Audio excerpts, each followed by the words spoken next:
I did everything right and they indicted me. And I don't know what the I'm doing. Antifa!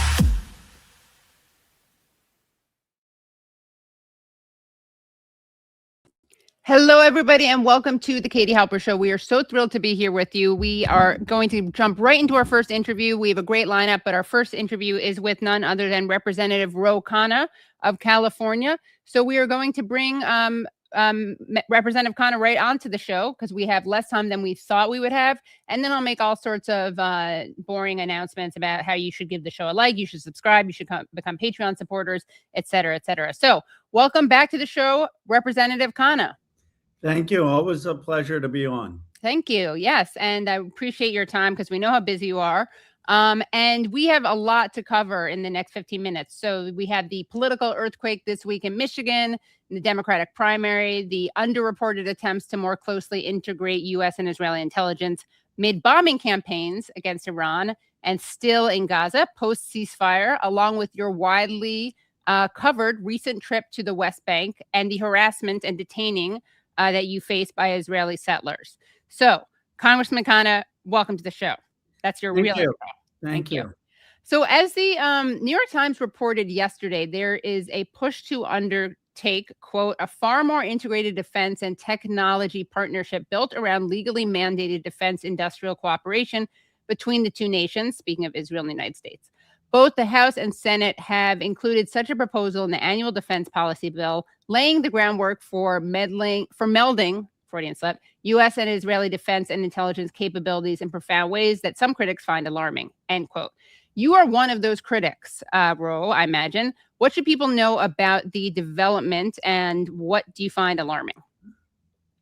I was one of 3 people in the Armed Services Committee to oppose the Section 219. That would basically be an end run against the Leahy Law in foreign sales. You now basically are saying that Israel and America can jointly produce all these weapons. So you don't even need Congress. Once there's a memorandum of understanding, if there's joint production, we are integrated with the Israeli military, and our elected officials lose the power to really change that. So we need to strip this out of the National Defense Authorization. When the American public wants us to do with less with Israel, only the United States Congress would say, let's do more. But this is a Netanyahu ruse to say, okay, we don't want the aid, but let's just have joint production on the weapons. And what kind of increased integration is this? Because as many people have pointed out, they're already quite integrated. So what makes this new? Well, this has a joint task force, joint commander on key technologies. Now, it starts out with a few $100 million, and some people are for it, say, oh, this is not saying that we're going to all co-produce all of the weapons, but it creates the framework, which then can be expanded on. And you could add almost every weapon system to it. Right. So do you think that AIPAC, by the way, well, let me ask you this first. So switching gears, although it's related, Michigan, obviously this was shocking to some people, disturbing to some people, but there was that primary election of Abdul El Sayed, despite being outspent by some accounts 11-1 by AIPAC and related pro-Israeli dark money PAC. So is this a bellwether race? And what do you think it's signaling about where voters are going and how it is being received? And how is it being received in Washington, D.C.? It's a historic race. It changes the face of American leadership. First, it's a Muslim American who has won a statewide race in a swing state. Let's not underestimate that. It's giving people of minority faiths, brown and black kids around America, the sense that they can do anything. And it's someone who won on an unabashedly progressive platform. No foreign wars, no aid to Israel, Medicare for all, a willingness to tax billionaire wealth. And so this is showing that the progressives can win. I mean, the knock on progressives was always, oh, can you win in swing states? Well, yes, we can. And the energy of the party is with us. Right.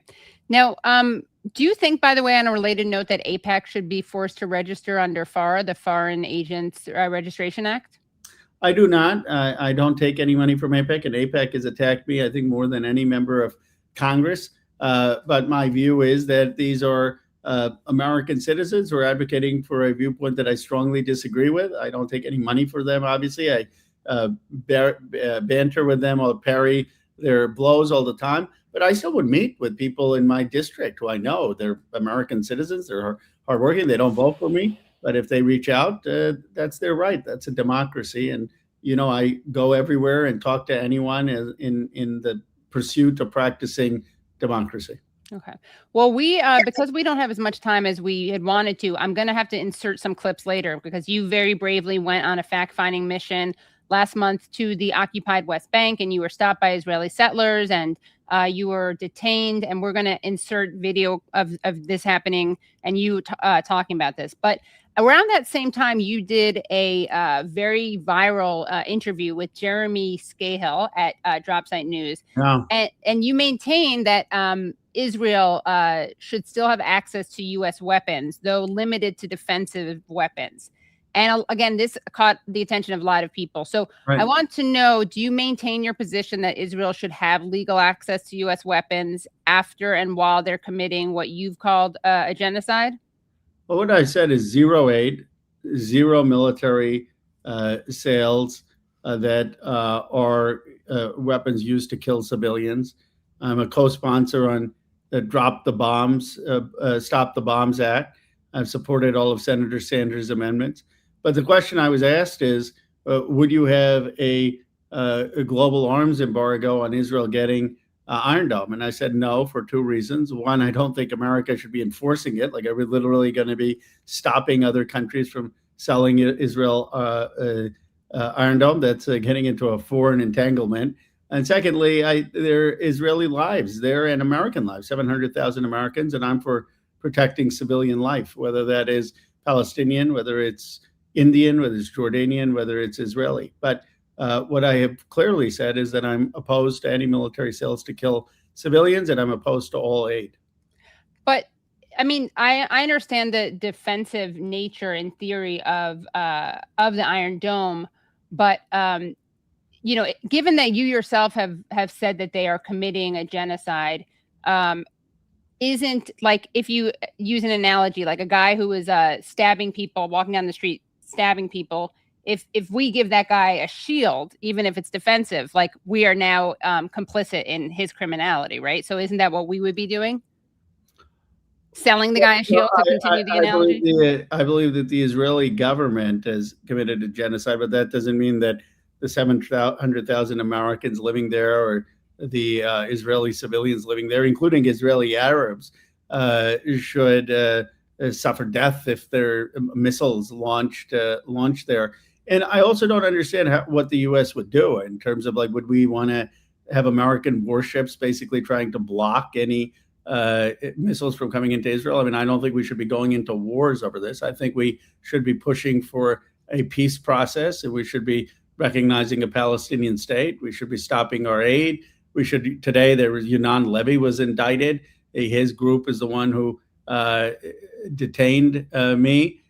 We should be calling for extremist settlers to be arrested, destroying outposts. There are a lot of things that we can do that would, in my view, have an immediate impact on Palestinian lives. Okay, but speaking of Palestinian lives, another thing that was very controversial, or that you and Jeremy got into, was the right of Palestinians to self-defense and the right of Israel to self-defense. So obviously you see the Iron Dome, right, as a defensive measure. But, what about the right of Palestinians to resist an occupying military? Well, what I've said is we should recognize a Palestinian state and have a Palestinian state without Hamas, and recognize a Palestinian state, which in West Bank there isn't one. We'd have consular services, and then the Palestinian state would have the right of self-defense in accordance with international law, like any other state of the 193 countries we have. And that, to me, seems that Palestinians would have the same rights as Chinese, Indians, Americans. But what we first need to do is recognize a Palestinian state, which I think the next American president should. So I hear that, but and I think, I think one state is obviously the ultimate goal, but I know that some people think two states to get there. And you may not think one state is the ultimate goal, but the thing is that a lot of people don't seem to recognize that, and you can judge this as good or bad morally, but in terms of like legality, so you have the UN General Assembly Resolution 3743 and other resolutions which affirms, quote, the legitimacy of the struggle of peoples for independence, territorial integrity, national unity, and liberation from colonial and foreign domination and foreign occupation by all available means, including armed struggle. Now, I want to point out, as long as they follow international humanitarian law. So, in other words, they can't, in the name of fighting that occupying power, kill civilians, right? But they are allowed in international humanitarian law to kill soldiers. So, what are your thoughts on this? I mean, do you recognize this reality, but just think it's not wise to pursue it, or did you know about this? Well, I leave the international law for international law scholars. What I am talking about is how we get to a just peace. And in my view, we should, the most effective resistance is nonviolent, and that's what a lot of the Palestinians are engaged in. But the most impactful is for an American administration to recognize a Palestinian state, to stop the aid to Israel, to stop military cells killing civilians, and then that Palestinian state would have the right to engage in self-defense in accordance with international law. And that, to me, is really the directive of people who are leading the country here in America. I let the legal scholars figure out the international law. And what about BDS, boycott, divest, and sanction? Because a lot of people say, okay, they're not allowed to do nonviolent. I mean, they're not allowed to engage in armed resistance, even if it is actually protected by international humanitarian law. So what do you think of BDS, the boycott, divest, sanction movement, which obviously is nonviolent? Well, there should obviously be sanctions on the settlements, on government officials advocating for settlements, on the banking and construction that is financing those settlements. And those are all things that an American administration can do. I also believe that there should be clear protections of free speech. And so someone engaged in BDS shouldn't be deported, they shouldn't be arrested, they shouldn't lose their jobs over their speech, and there should be protections for speech. Okay. Yeah, I agree with you on that. I guess I just don't get why you think that why Israel should have the right to respond to Hamas attacks, but Hamas doesn't have the right to respond to Israel's attacks.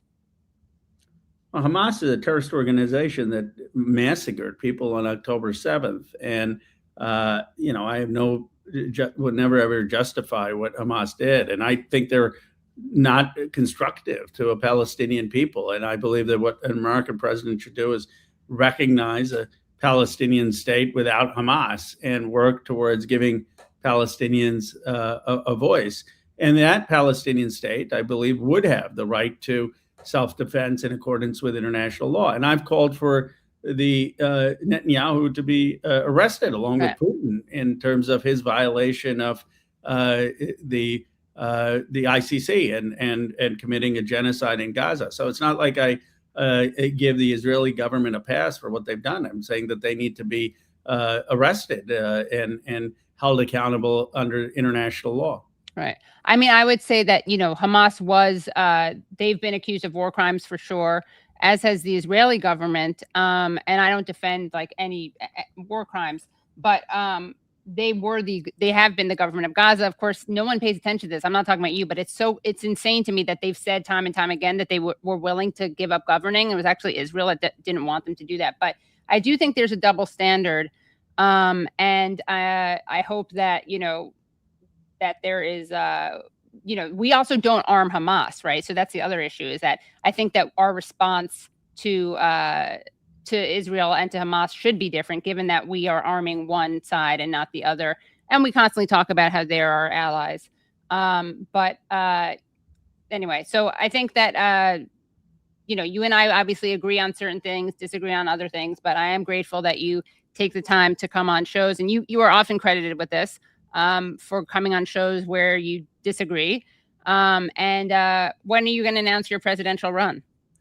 Well, we'll see. We'll make a decision after Thanksgiving. But you know what I often say is I say the same thing, whether I go on a conservative podcast or a left podcast, I state what I believe. Now, sometimes I refine it, I change my mind, but I don't try to pander to the audience. And I think when people will say, not only do I go everywhere, but I am honest where I agree and where I disagree.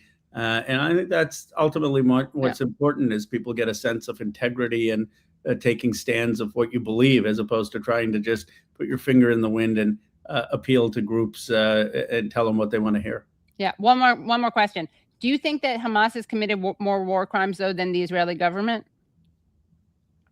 I mean, I don't think there's some competition. I think that Israel has committed a genocide and that there should be held accountable, including Netanyahu. And I think Hamas is a terrorist organization that has committed atrocities, and not just October 7th, which is a terrorist attack, but other atrocities. And, they should be held accountable and shouldn't have any role in the governance of Palestine. Okay. Well, thank you so much, Representative Khanna, for coming on, and hope you come back on to talk about more stuff. Thank you so much. Have a great night. Thanks. Okay, great. So we are going to bring on our next guest very shortly, and that is Craig Mokhiber, who is an international human rights attorney.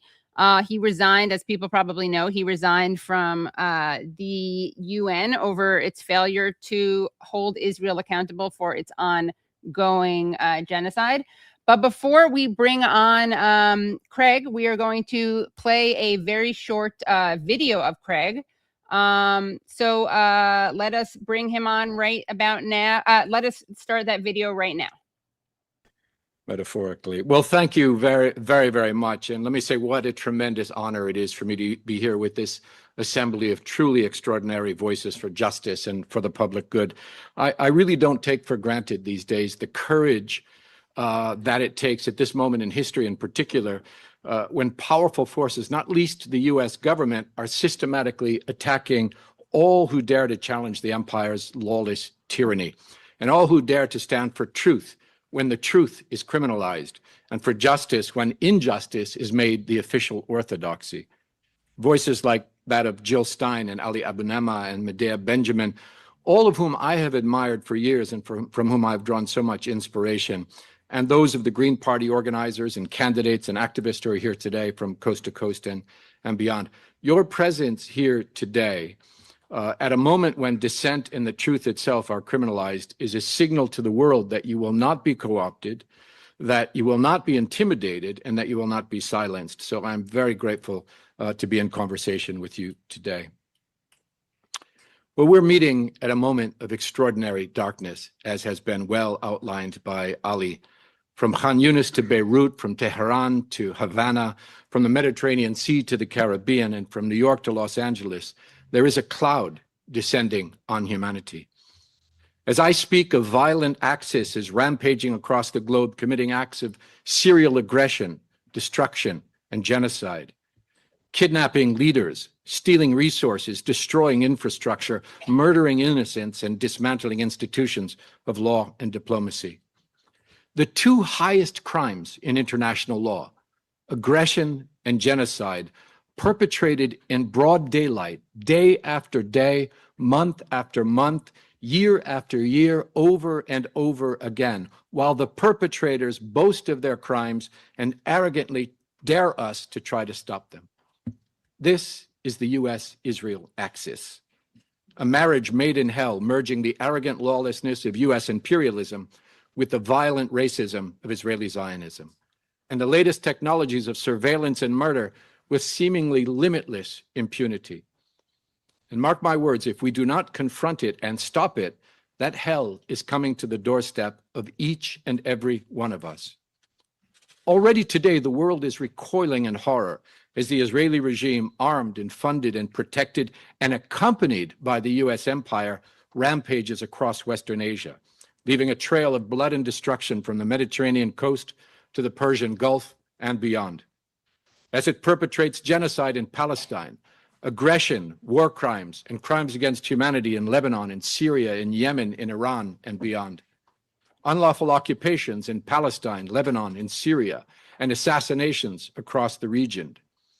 As it corrupts governments and institutions from across the West, first and foremost here in the United States, as it persecutes human rights defenders wherever they dare to challenge the Israeli regime, its myriad crimes, or the deeply racist and fundamentally violent ideology of Zionism upon which it is constructed. And there is another assault happening as we speak, perpetrated by the U.S.-Israel axis with the complicity of its proxies and its Western sponsors. Okay, we are going to leave it at that because we have the man, I was going to say in the flesh, but not in the flesh because this is virtual, but live in real time with us. And so we are going to bring him on to speak to us. Again, welcome back to the show, Craig Mokhiber, prolific human rights lawyer, thinker, writer, and advocate. Hi, Craig. How are you? Welcome back.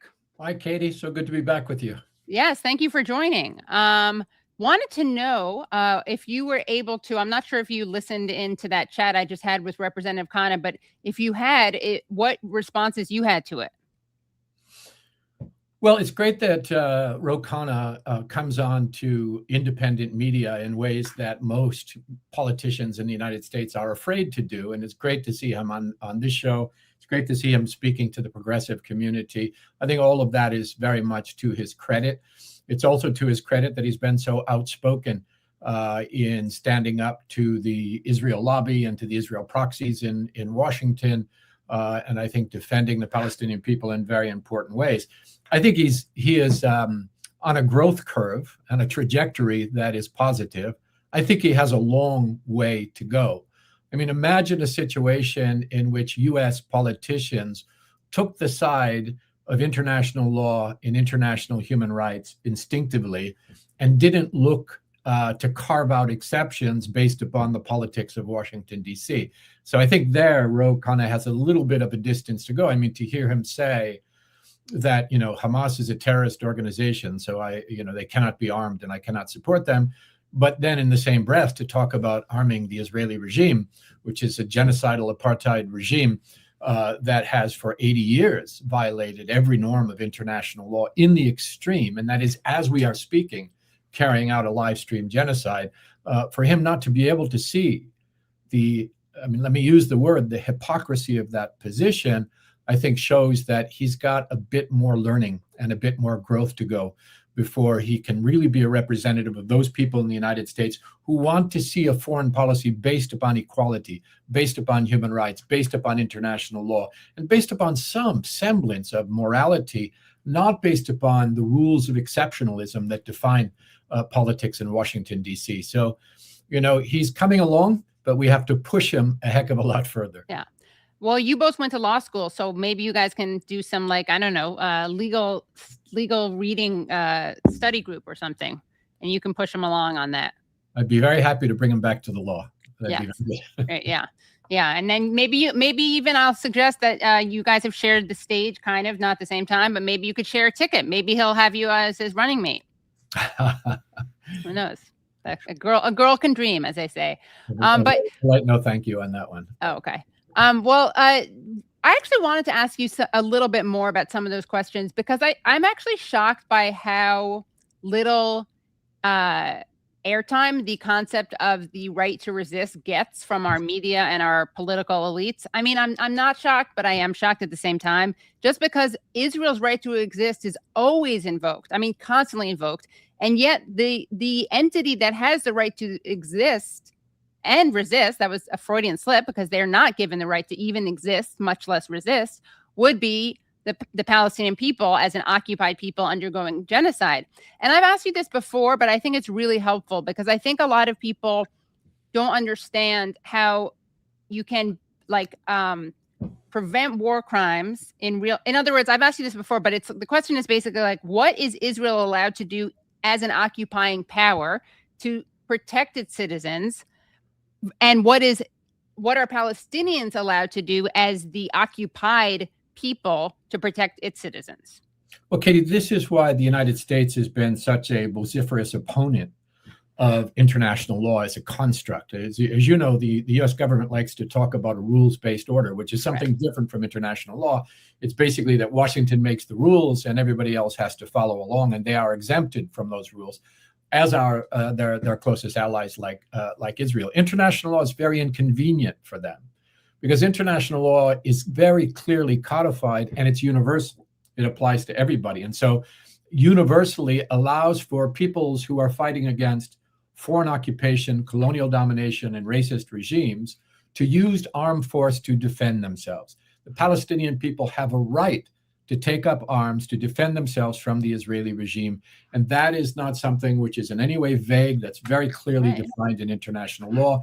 It is denied by governments like the US and the Israeli regime. And the way they do it is through a sleight of hand, which is to declare that anyone who resists is a terrorist. Right. And in doing so, saying that they don't have any rights. And we heard Ro Khanna just do it there. Well, Hamas is a terrorist organization. That doesn't mean anything in international law. You have combatants and non-combatants. Right. You have lawful conduct and unlawful conduct among those combatants. And that's very, very inconvenient for them. Israel has no right to defend itself in the occupied territories. International law is very clear on that. Your remedy, if you feel that you are attacked, is to get out. And again, you've heard me before use the metaphor of a home invasion. If I break into your house and you defend yourself and then I kill you, I can't claim to have self-defense inside your house. Exactly. And international law works exactly the same way. So the Palestinian people do have a right of self-defense, but the Israeli regime does not in those circumstances. So, and in terms of the right to exist, you mentioned briefly the piece that I just published on this and some of the talks that I've been giving. Israel does not have a right to exist. The state of Israel does not have a right to exist. And the apartheid regime of Israel does not have a right to exist. The Palestinian people have a right to exist, and they have a right to self-determination. But Israel has no right to exist. No state has a right to exist. I said in that piece that when I joined the UN, there were a lot of states that existed that no longer existed when I left the UN. There were states that did not exist when I joined that came to exist subsequently. And no one makes the argument that apartheid South Africa or Mozambique under the racist regime or any of the dozens of colonial regimes that have been dismantled, that they have a right to exist in perpetuity. They do not, and neither does Israel. But Israel's claim to statehood is even weaker than that, because there are principles in international law that I point out in an article that say that, all states violate human rights, violate international law, violate humanitarian law. But if your very existence was created in a situation where violations of, you've heard this before, of jus cogens and erga omnes norms, the highest rules of international law, if those violations were central, not just incidental, but were necessary to the creation or maintenance of the state, then that state is not legitimate, effectively. And that other states in the world are obliged not to recognize it. And the reason that you never hear someone say Germany has a right to exist, Italy has a right to exist, Botswana has a right to exist, is because they are very insecure about the legitimacy of the state of Israel itself because of the way it's been founded and the way that it has been maintained in its conduct ever since. So they try to create an orthodoxy, which is a false orthodoxy that everyone has to swear to. And as I point out, in Germany, they're just passing a law now where you will go to prison if you say that Israel doesn't have a right to exist. A true statement. If you say it in Germany, you will go to prison. And already in German law, to become a citizen of Germany, you have to declare that Israel has a right to exist. You don't have to declare that Germany has a right to exist, but you have to declare that Israel, which is a false statement, Israel does not have a right to exist as a matter of fact or as a matter of law. I think that is so crazy that it would be one thing. I mean, I oppose it no matter what, but it would be one thing if Germany required you to say, to be a citizen, that Germany has the right to exist. But it's so humiliating that they make a fealty and loyalty to another nation more of a priority, I mean, in theory, than to the nation that they are. Well, there are two explanations for that. One is that they think they are making amends for the atrocities that they perpetrated in the Holocaust and during World War II by handing over that pain to the Palestinian people.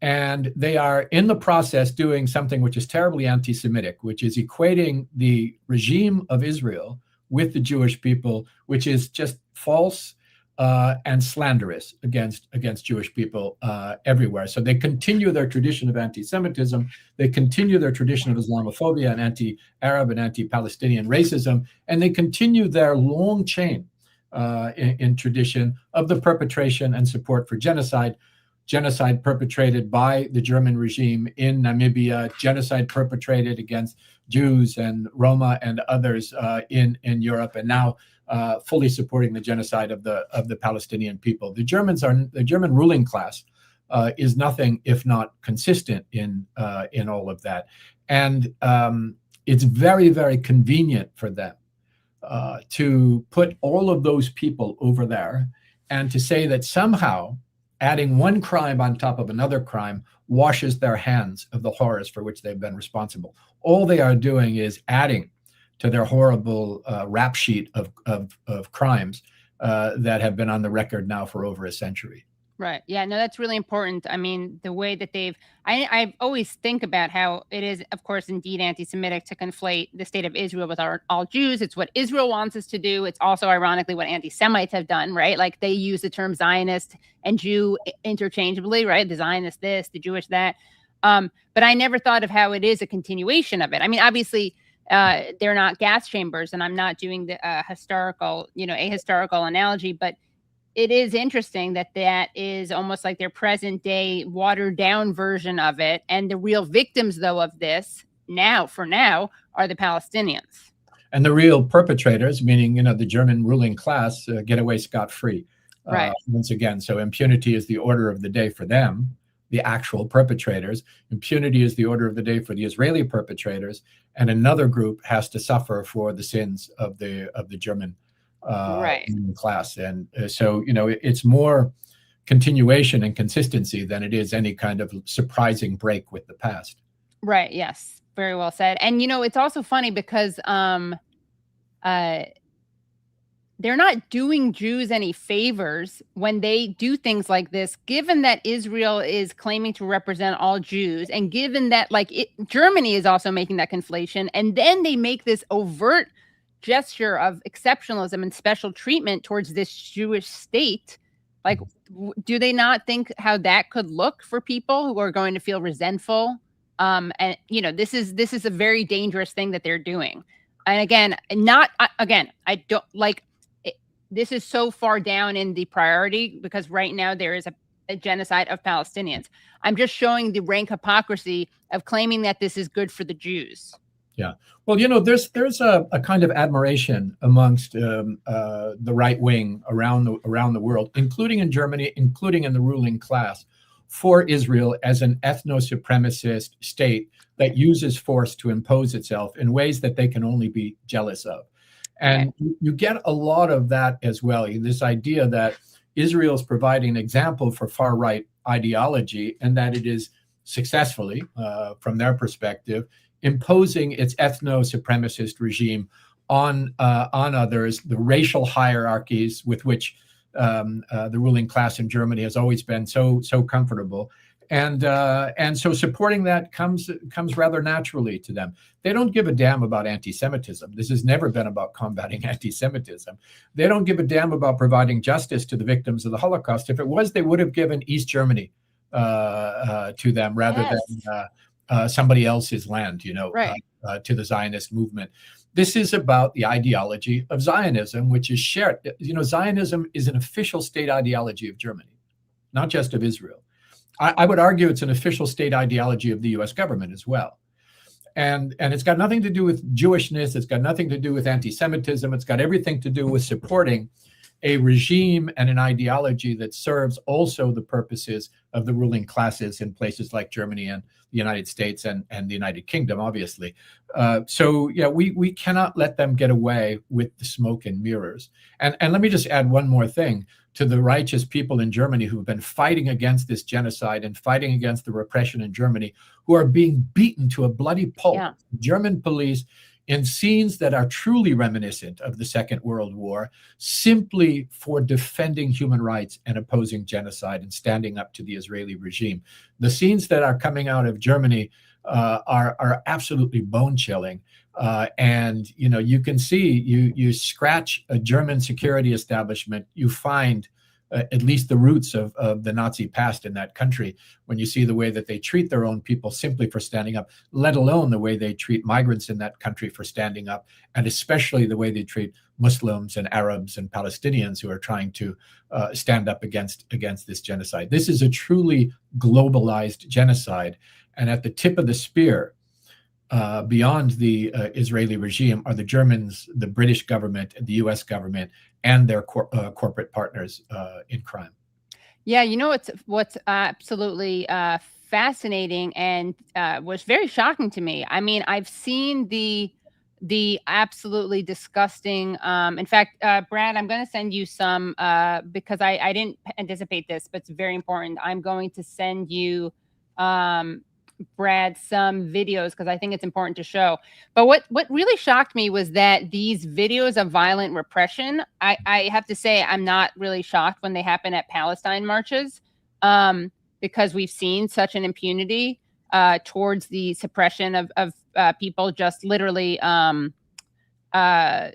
expressing their First Amendment rights or their freedom of assembly rights. But I was actually surprised, just even at the women's march, there was something, very, very brutal. And I didn't really think that you would see that. I thought it'd kind of be reserved for pro-Palestine marches, but I think it speaks to an example of how these things are never limited. They certainly are. I want to be careful because I'm not trying to equate, struggles or the marginalization and the punishment of different communities. But I would say that maybe it is a reminder of how things don't stay segregated, like or discrete, right? So when people's rights are chipped away at or violated, or people are brutalized for one cause, it will spread to the rest of.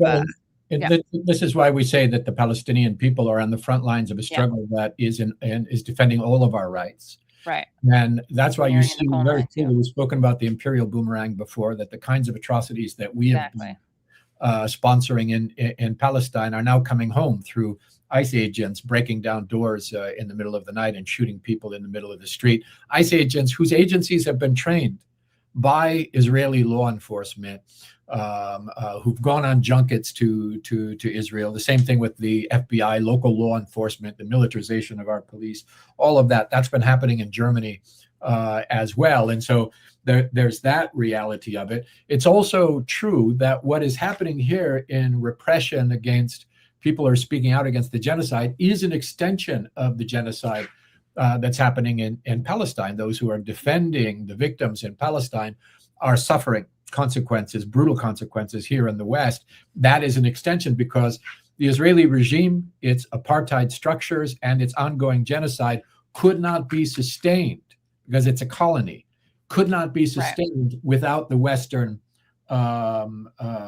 metropole, without the Western support that it receives, especially from those three countries, the US, the UK, and Germany. And so the repression we're experiencing here is very much a part of that, although it compares not at all to the daily kidnapping and torture and sexual assault and murder and massacres and genocide that are being perpetrated against Palestinians on the front lines. But it is an extension of that. And it does not stay only within that movement of those opposing the genocide. It's being used against others. And power acquired by the states, by a state, is never contained. It is always spread anywhere in order to defend the power of the state and those behind the curtain of the state, who are the oligarchs and the billionaires and the lobbies and the donors who control mechanisms of the state. And we're witnessing that now all across the West. Even, the holy cow of the First Amendment of the U.S. Constitution that American diplomats and politicians brag about whenever they go abroad has been just completely sacrificed in the name of the Israeli regime. And that drawback on free speech will not be limited only to those speaking out on Palestine. You see now Rubio and company expanding it all across the left and across those who disagree with the Trump administration at all on any policies. And everyone who thinks that they were going to ignore the genocide in Palestine and that it wasn't going to come back to haunt them, that they were going to ignore the horrific things happening to people in this country speaking out against the genocide, that it would never touch them, it will be knocking on your door very soon, and time to stand up is now. It's Yeah. yesterday, but there's no time like the present. Right. And Brad, let me know when those videos are up, okay? But I have other things Katie, yeah. I'm sorry to interrupt. I have one video that you Okay. sent, and that one's ready. Okay, great. Yeah. So this is a video of a young woman at a Gaza protest in Germany. I mean, just look at how they are holding her. They're literally holding her by the chin, if you're just watching, by her face. Yeah. Yeah. I mean, that I could not. Injuring her neck intentionally. Yes. I mean, the intentional cruelty of German law enforcement, it's very familiar. It's what we see in Palestine. It's what we've been seeing increasingly on our streets as well in the United States. And remember the crime that these people perpetrated. It's for simply saying Palestine or criticizing Israeli genocide or whatever. These are not people who are committing things that would be understood as crimes anywhere in the civilized world. And the brutality that has been unleashed on them is just absolutely stunning. And that's just one example that's been circulating over the course of the last week. But, the brutality and the beatings that we've been witnessing for the past 3 years in Germany, in the United States, in the United Kingdom, it's unprecedented in the sense that these are people who are opposing the crimes of a foreign regime, Right. not even against their own government, right? Opposing the crimes of a foreign regime. And for doing so, are suffering this kind of brutality. Yeah. And we've, apparently a disproportionate number of Jews have been arrested at these protests, That's which right. I just bring up to expose the lie that this is for, the safety of Jews. Right. Again, whenever I bring this stuff up, it's not because Jewish lives are more important than any other lives. It's just to poke a hole in their lie, which is that this is even about Jewish safety. And of course, it wouldn't be acceptable to kill, to deprive others' rights it wouldn't be acceptable to pursue Jewish safety while doing those other things, but it shows you that it's a lie from the get-go. Well, that's right. It's very revelatory because that's been happening in Germany, in the UK, in the United States, the targeting of Jewish voices who have been standing up from the beginning to say this is not in our name and to oppose it. They are brutally repressed, which shows that this is not about protecting Jews. It's about protecting a racist and violent political ideology of Zionism. If you're a Christian Zionist or a Jewish Zionist or a Hindu Zionist, you're okay. But if you're someone who opposes this ideology and the conduct of this oppressive foreign regime, it doesn't matter what your faith tradition is, you are going to be targeted. Exactly. Very revelatory, as you said, very revelatory and exposing and incriminating. So I wanted to ask you one more thing about our Khanna discussion, which I'm curious about. I brought up the embargo, the arms embargo on Israel, which he thinks his position is that we shouldn't be supplying them with the Iron Dome, but we should sell it to them, or we shouldn't be blocking others from selling it to them. We shouldn't be blocking others, blocking them from acquiring it. And he was like, how would we even do that? I mean, what would we be policing the waters? I don't want to get into, I'm paraphrasing, but he was almost framing it as like an anti-foreign entanglement argument against having a blockade.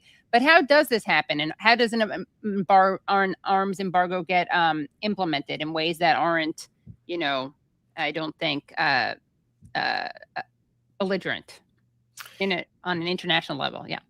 It has happened. It can happen. It must happen. And this is another area where we need to bring Khanna along. Yes. Row your boat. Row gently. Forward. Row that boat forward. Yeah, exactly. Yeah. Stop backsliding. I don't know if you can backslide in a river, Sure. but you got to roll down that river. So first of all, the idea of an arms embargo against the Israeli regime is hardly a radical idea. In fact, it has been effectively embraced by the International Court of Justice in its provisional measures on the genocide case and in its advisory opinion on the illegality of the occupation. It is a duty of all states under international humanitarian law to make sure not only that they are not arming a regime that is carrying out war crimes, crimes against humanity, ethnic cleansing, genocide, but to embargo those things. And there are ways that can be done. And that includes, by the way, this slippery little trick that liberal Zionists sometimes try to use, where they say, yes, no offensive weapons, but we will provide them with the Iron Dome or so-called defensive weapons. The distinction, by the way, is not as clear as people like to pretend it is. But also, you heard me say, Katie, that if somebody is walking down the street with a sword, I stole that from you, by the way.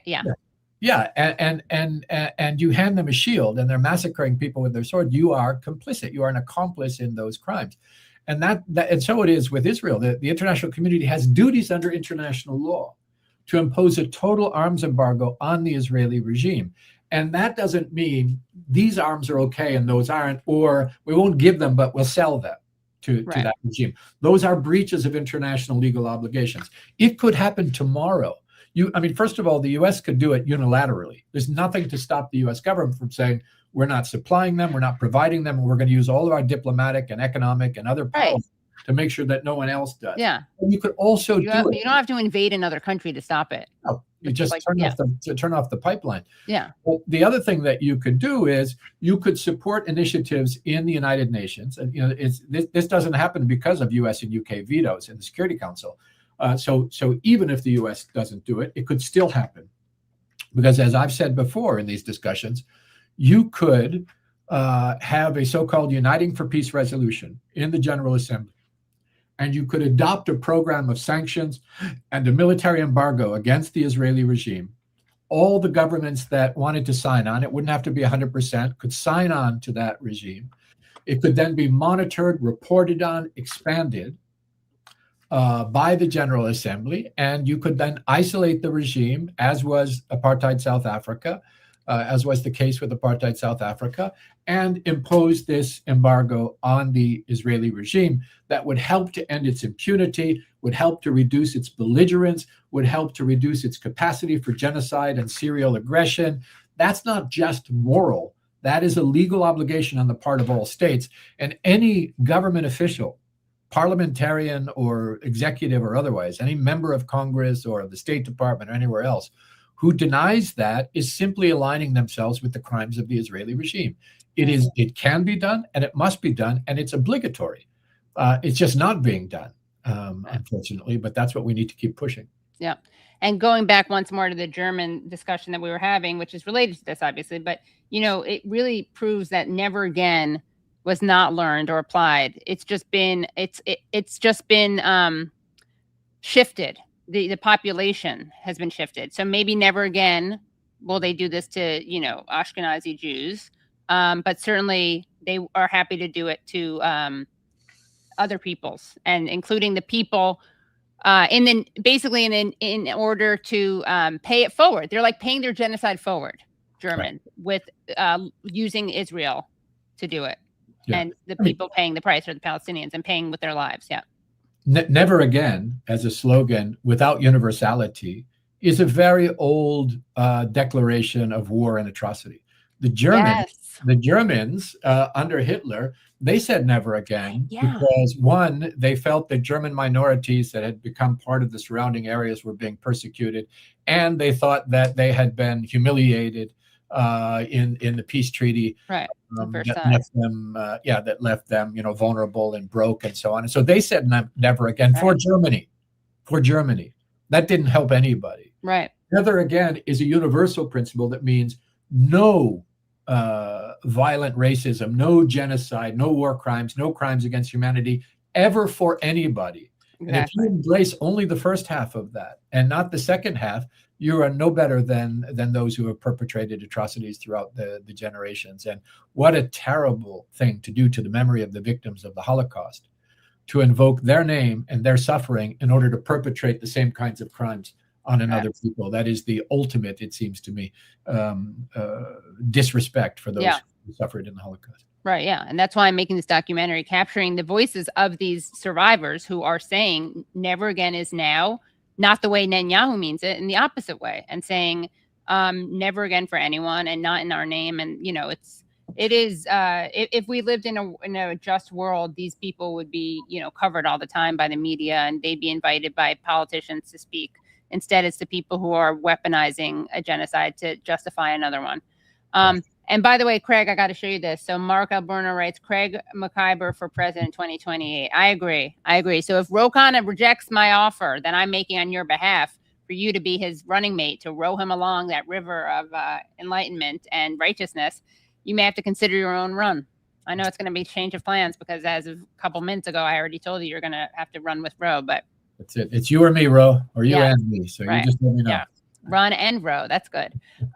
So shifting gears, Craig, I want to ask you about this story that just was reported on by Dropsite News. You think I'm like I don't get like commission when I mention them, but obviously Dropsite News is where Jeremy Scahill interviewed Ro Khanna. But Dropsite News published an article this week that reported on emails that were released by the hacker group Handala. These emails were from Yahav Lichtner, a UN official from Israel. And it displays the way that Lichtner sent Israeli diplomats, UN reports, private briefings, and the like, some of which were confidential. And the article also notes that Lichtner is the director of UNICEF's Washington office. So what are your thoughts on this reporting as a former UN official? Yeah, it's not a surprise, but it's horrifying. And by the way, I'm also going to plug Dropsite. If there are any of your viewers or listeners who are not yet following Dropsite, they are really missing out. It is an absolute treasure. The news and analysis provided by Dropsite, you're not going to get anywhere else. Some of the best investigative reporters, including Murtaza Hussein, who did this story. Right. You're not going to find this in other places. And obviously, Craig is excluding the Katie Halper show from his exceptionalizing of Dropsite. But yes, please keep going. It goes without saying, I'm an eternal friend of the show for the Katie Halper no, I'm just show. kidding. Yeah. I don't do original reporting. So. I mean, independent media that that is providing an antidote to the corporate media that is, never saw a war, a genocide that they didn't love, has never been more important. So, but Murtaza Hussein has dropped this incredible story that revealed that this Israeli plant, and he's not just an Israeli, he came from the Israeli government. He's trained as an intel officer, as is revealed in these as well. He's made his way up through the UN chain, not through his own competence, but through inappropriate interference with various UN agencies. This guy, Yahav Lichtner, and he has been systematically leaking confidential UN documents and information to the Israeli regime. He's been running cover for the Israeli regime inside the UN. He's been acting as an agent of political corruption inside the organization. He's been working to obstruct the UN's human rights work to hold the Israelis accountable. He's targeted agencies like UNDP, the main development agency, UNFPA, the UN Fund for Population Assistance, the UN Secretariat and its various departments, especially the UN Human Rights Office, where I used to work, and its independent human rights mechanisms. It's targeted he was targeting private meetings between the UN High Commissioner for Human Rights and the US government during his visits to Washington, and targeting UN staff that he thought might be problematic to the Israeli regime because they were doing their job honestly. And even the Secretary General himself. And so what Murtaza Hussein and Dropsite did was they got this whole cache of very, to use the word again, revelatory emails. But by the way, from 2014 to 2015, they haven't yet revealed what's happened since then. Right. That came from this whistleblower website called Distributed Denial of Secrets, originally from Handala, that you mentioned, this hacker group. And these leaks revealed a lot. One of the things is they revealed the depth of collaboration between the Israeli regime and the U.S. government, both in Washington, at the UN in New York, including, by the way, Samantha Power in particular. Yes, thank you. Right. Yes. And how the U.S. has been so instrumental, first in planting Lichtner in the UN and getting him promoted and placed in sensitive positions. And then I think even more disturbing is that it reveals the worrying degree of very improper collaboration from UN officials themselves, including several references to a well-placed woman staffer that they refer to as our friend. Yeah. My own suspicions on who that is from my own time there. Who's that? Can you reveal it? Or I can't reveal it publicly. It's a suspicion. Right. But I can tell you that I had many, through the years that I was at the UN, I had many battles with people who I accused of collecting two pensions, one from the UN and one from one or more governments on the outside because of their conduct inside the UN, which is a breach, by the way, of the rules of the UN. When you are an international civil servant, the worst violation that you can perpetrate is to be working for a government or supporting an individual government instead of your duties to a universal organization. And there were people who did so, some that I suspect very much. There are certain agencies that are more ripe for that within the UN. So, for example, you have the World Food Program and UNICEF that are dominated by the US. The US is the main donor. They automatically get to head the organization. Those heads are political appointees that come right out of the back pocket of US administrations, to head them. They function very differently from other UN agencies because of that. And then most dangerous of all, from my perspective, is the UN Department of Political Affairs, which is always headed by somebody from the national security establishment of the US, from the State Department, from the NSC, and always does a lot of damage control for the US and by extension for the Israelis. And I highly suspect that this well-placed woman staffer was probably in the Department of Political Affairs, but I have no evidence to prove that. That's where I would place them from my own experience. But as well as, other unidentified people within the UN that were providing, Lichtner, where he was sitting, he didn't have direct access to the documents he was sharing. Those were coming either from the Department of Political Affairs or from the Office of the Secretary General himself. So there were people collaborating with him inside the United Nations, providing confidential documents, communications, and information to this Lichtner guy, who was then providing them to the Israeli regime. Wow. And then you had senior officials that were accepting these requests from the United States and from the Israeli government to act on Lichtner's behalf to facilitate his appointments and his promotions in these increasingly senior posts, which is, again, a violation of the rules. And then one of the things that I found most interesting about this was that some of the names that are mentioned by Lichtner in his communications that he was watching in particular were names like Nikolai Mladinov. Some people will know the name Mladinov. This is from references from 2014, 2015. He's now the head of the governance body of Trump's Board of Peace. So wow.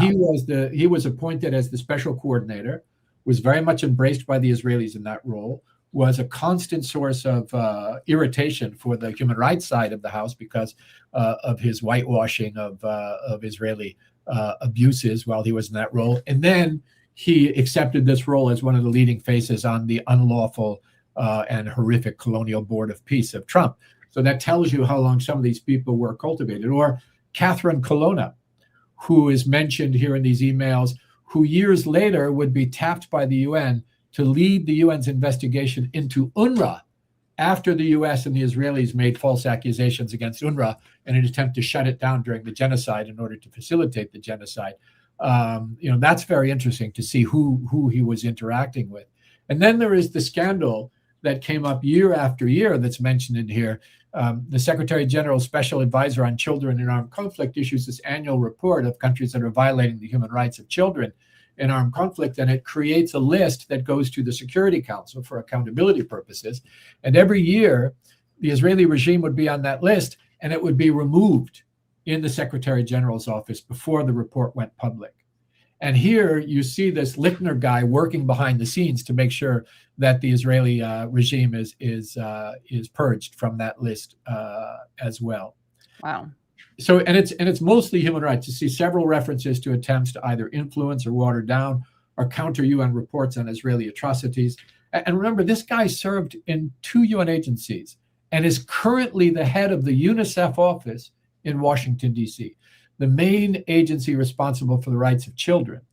He's the head of their Washington, D.C. office after all of this. And I think people should watch very carefully. If he is not suspended and investigated within the next 48 hours, in the next few days, then you will know just how low the UN Secretary General has been prepared to bow to the Americans and to the Israelis.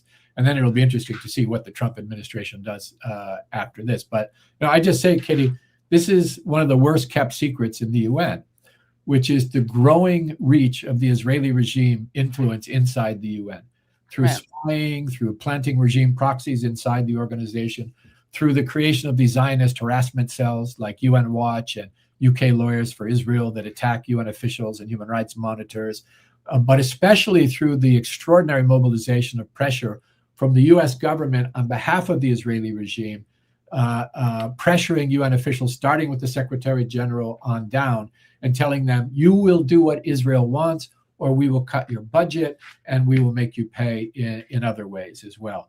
And this has always been there, but it started to become institutionalized under Kofi Annan, who took power after Boutros Ghali was forced out by the Americans. Boutros Ghali, to quote Ali G, who's sadly played by Sacha Baron Cohen, a Zionist. But anyway, sorry, keep going. Boutros Ghali, the SG, so nice they named him twice. Right. And after he was forced out, Kofi Annan tried to make nicey-nicey with the U.S. in particular, and that means by extension with the Israelis. But then it really peaked under the tenure of Ban Ki-moon as Secretary General, who was exceptionally close to the U.S. government, very deferential to the U.S., especially with regard to Israel, and made a commitment and started appointing Israelis all over the organization. And again, I'm not just talking about Israelis who happen to be human rights experts or development experts who come from, the technical communities, people from the Israeli government, from the regime, who were there obviously to do the bidding of the regime. And that is continued under Guterres and his appointees, who to this day, 3 years into the genocide in Palestine, refuse to utter the word genocide when they're talking about Palestine in public, and even less so in U.S.-dominated agencies like UNICEF and the World Food Program and the Department of Political Affairs, that's always headed by U.S. government officials. Since 2018 or so, it's been headed by Rosemary DiCarlo, who came straight from the U.S. State Department and the NSC, and before her, Jeffrey Feltman, who came from the State Department, was a Bush appointee,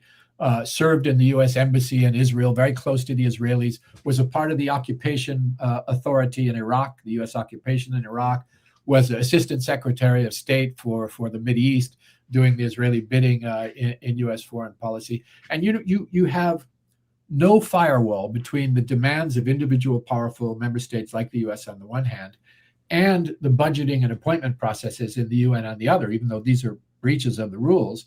And so when the U.S. barks, you see these inappropriate reactions taking place as well. So this is a fantastic revelation by Mortaza Hussein and Dropsite News. It is the tip of an iceberg. It is a glimpse into a period 2014 to 2015 that has only gotten worse. I can tell you from my own experience. I've attended a lot of the meetings that are mentioned in these revelations. I've attended the Secretary General Senior Management Team meetings. I've accompanied the High Commissioner to his meetings in Washington. I've seen the way these things function, and I've seen the interference that comes. And I can tell you it's only gotten worse since here, and it's really important that this stuff be revealed so that it can be removed from corrupting the organization. And I'll just finish by saying, look what they're doing to the International Criminal Court. Similar efforts are made in the United Nations and in all international institutions that could represent some kind of constraints on the raw power of the U.S.-Israel axis in their current, campaign against international law and international human rights all around the globe. Well, I actually want to just show some of I want to show this article and some of its revelations, because I think it's very telling, and it's interesting to watch it, to see it.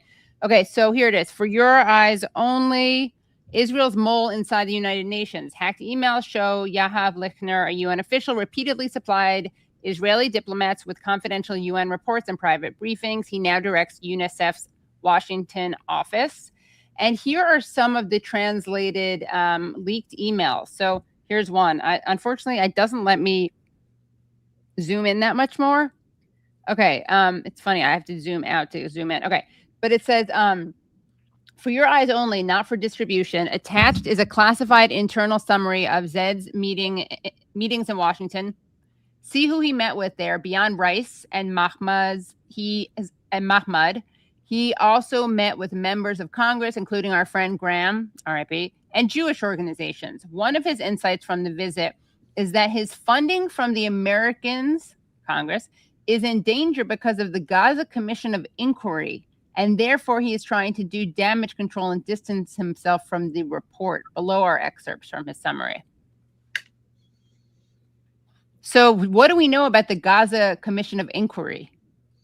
Yeah, I mean, there were, every time a commission of inquiry was mandated by the UN Human Rights Council, these are independent human rights investigations that documented the atrocities of the Israeli regime through its successive massacres in Gaza, Another one in the attack on the Mavi Marmara, where the Israeli forces murdered the humanitarians aboard one of the first flotilla ships and so on. There would be a huge pushback from the United States government, from the Israeli regime, from its Israel proxy groups and so on. And they would, the way the U.S. would do this is they would directly threaten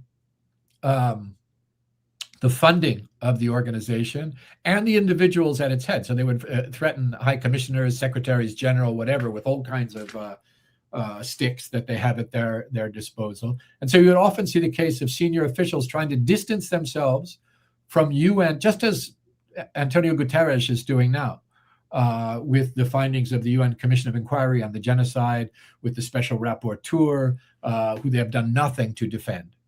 From U.S. sanctions and other sorts of things. They think they can wash their hands of it, these political appointees, and somehow make nicey-nicey with the Americans and the Israelis by lowering their voice on Israeli atrocities. That happened then. I've accompanied Zaid Rad Al Hussein, the High Commissioner, to other visits to Washington where I saw the pressure that was being deployed. I'm in there. I saw successive secretaries general tried to downplay.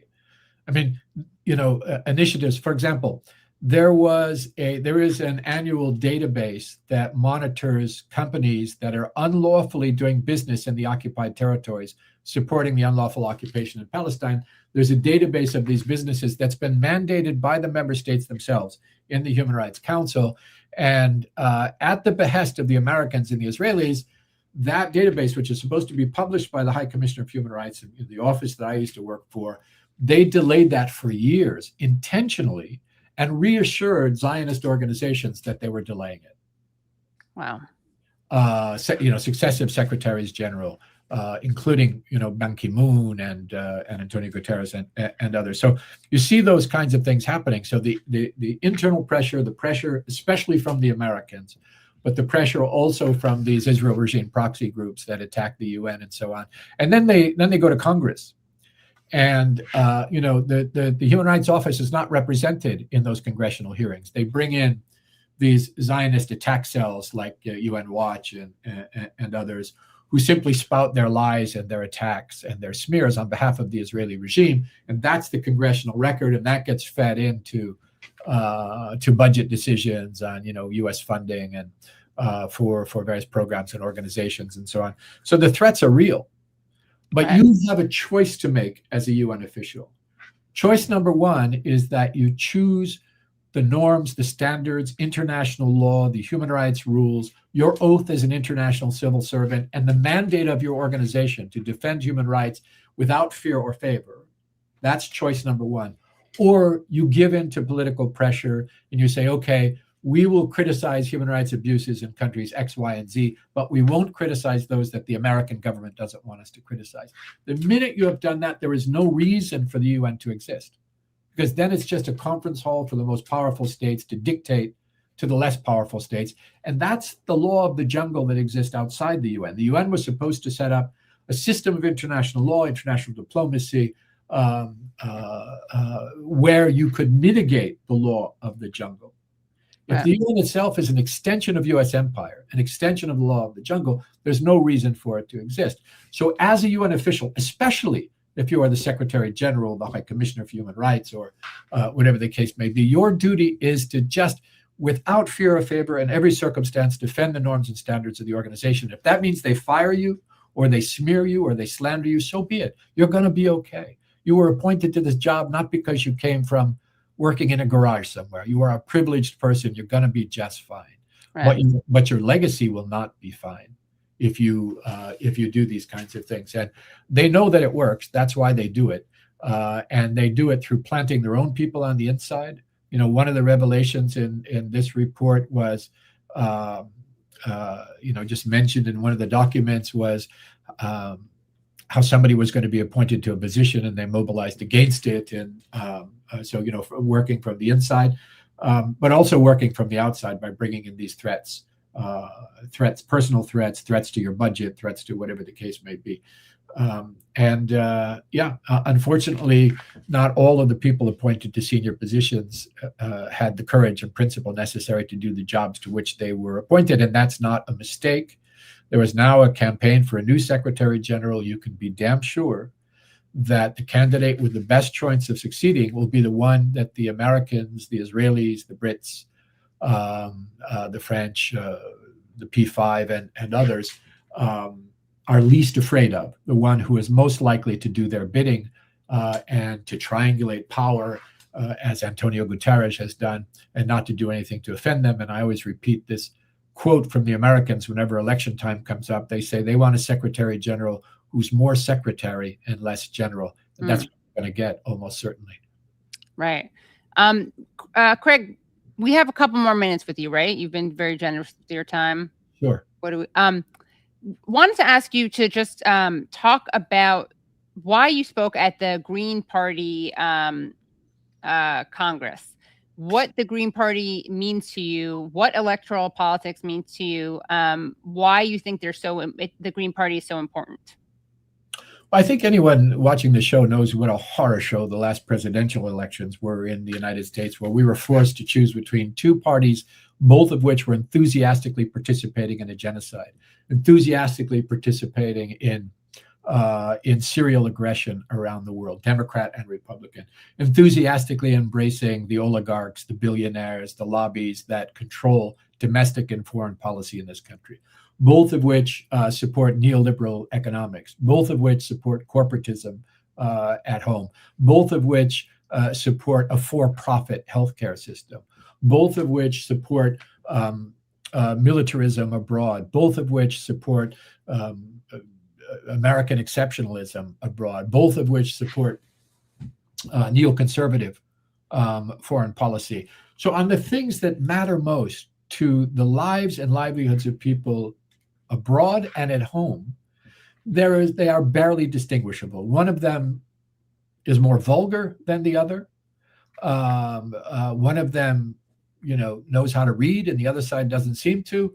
But both of them, in the end, are executing the same horrific policies of a billionaire class that is acting in its own interest and not in the interest of the American people, and certainly not in the interest of innocent people all around the world.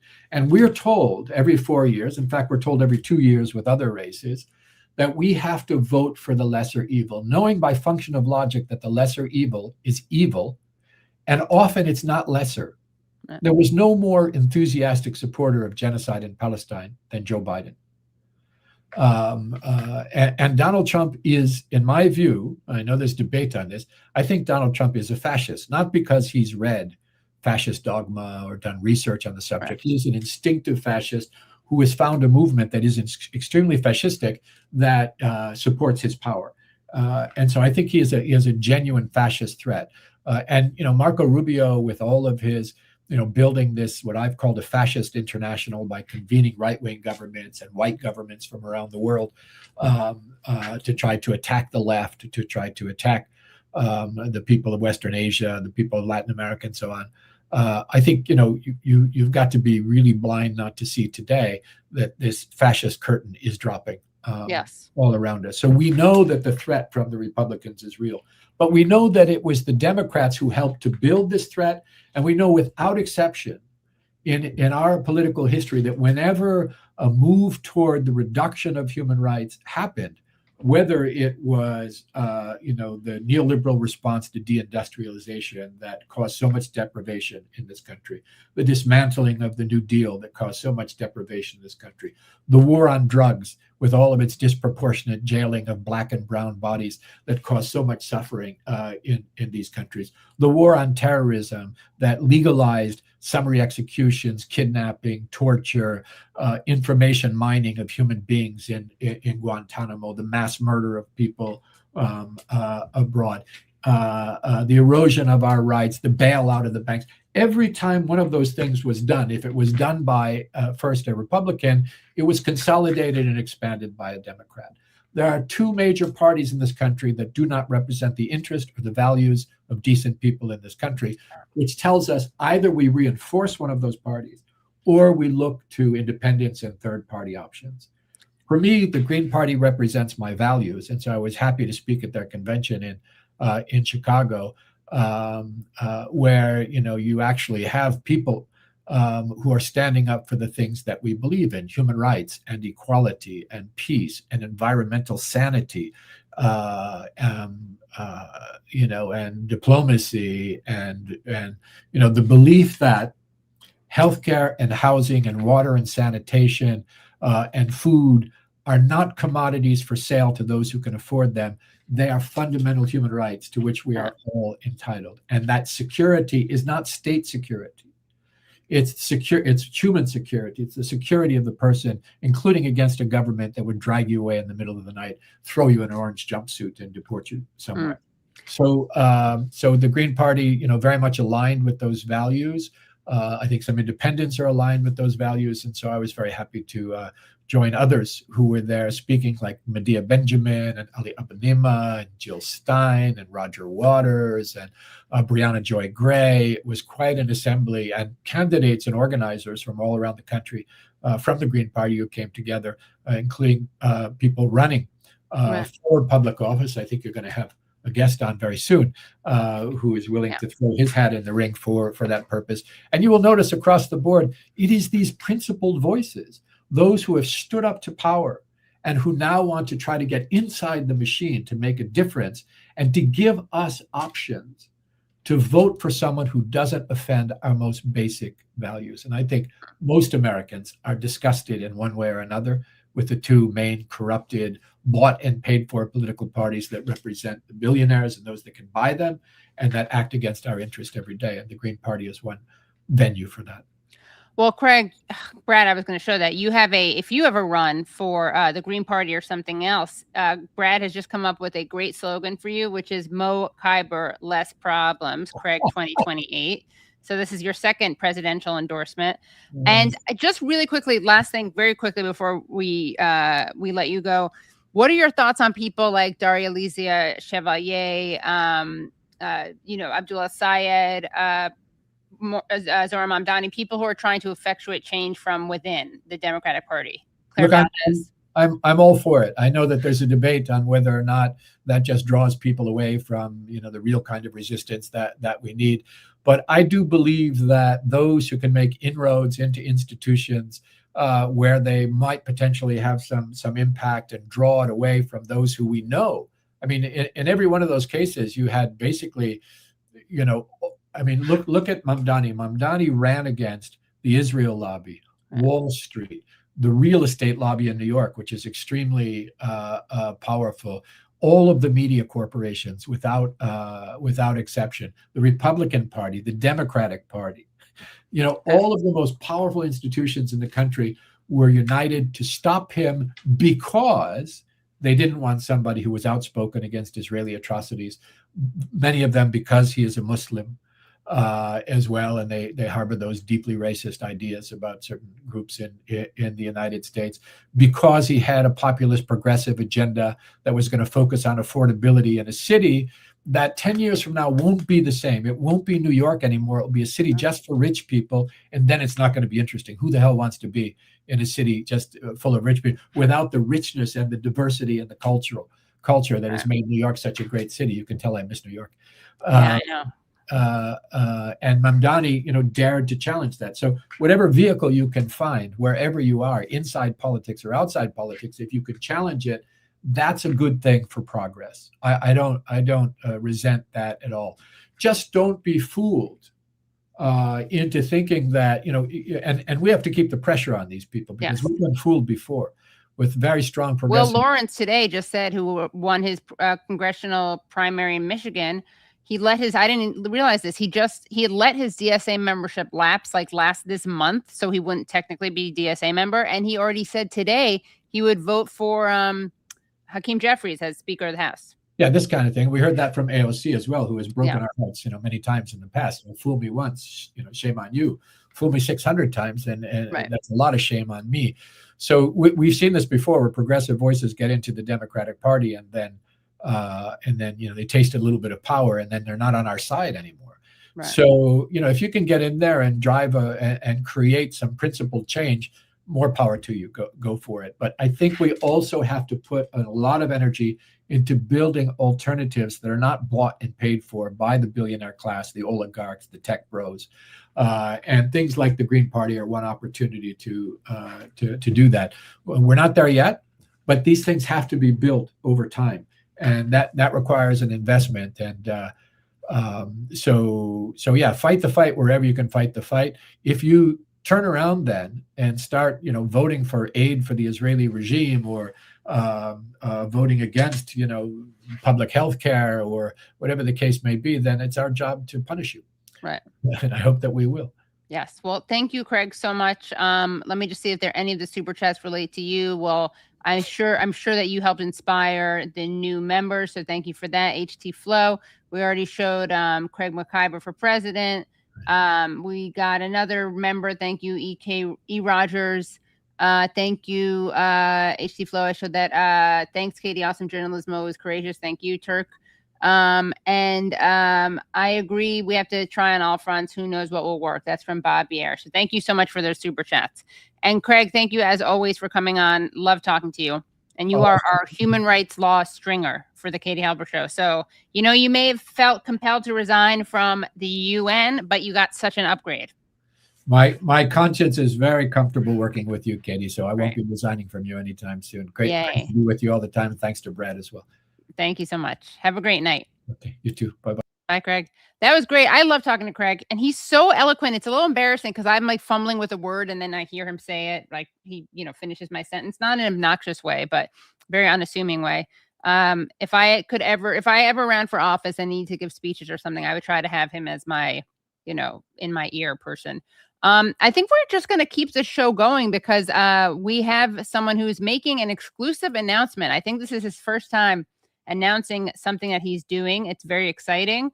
I'm not even going to say a lot more. I'm just going to let him come on the show, but I will give you some background into who he is. His name is Sam Husseini. He's an independent journalist, currently writing at husseini.substack.com.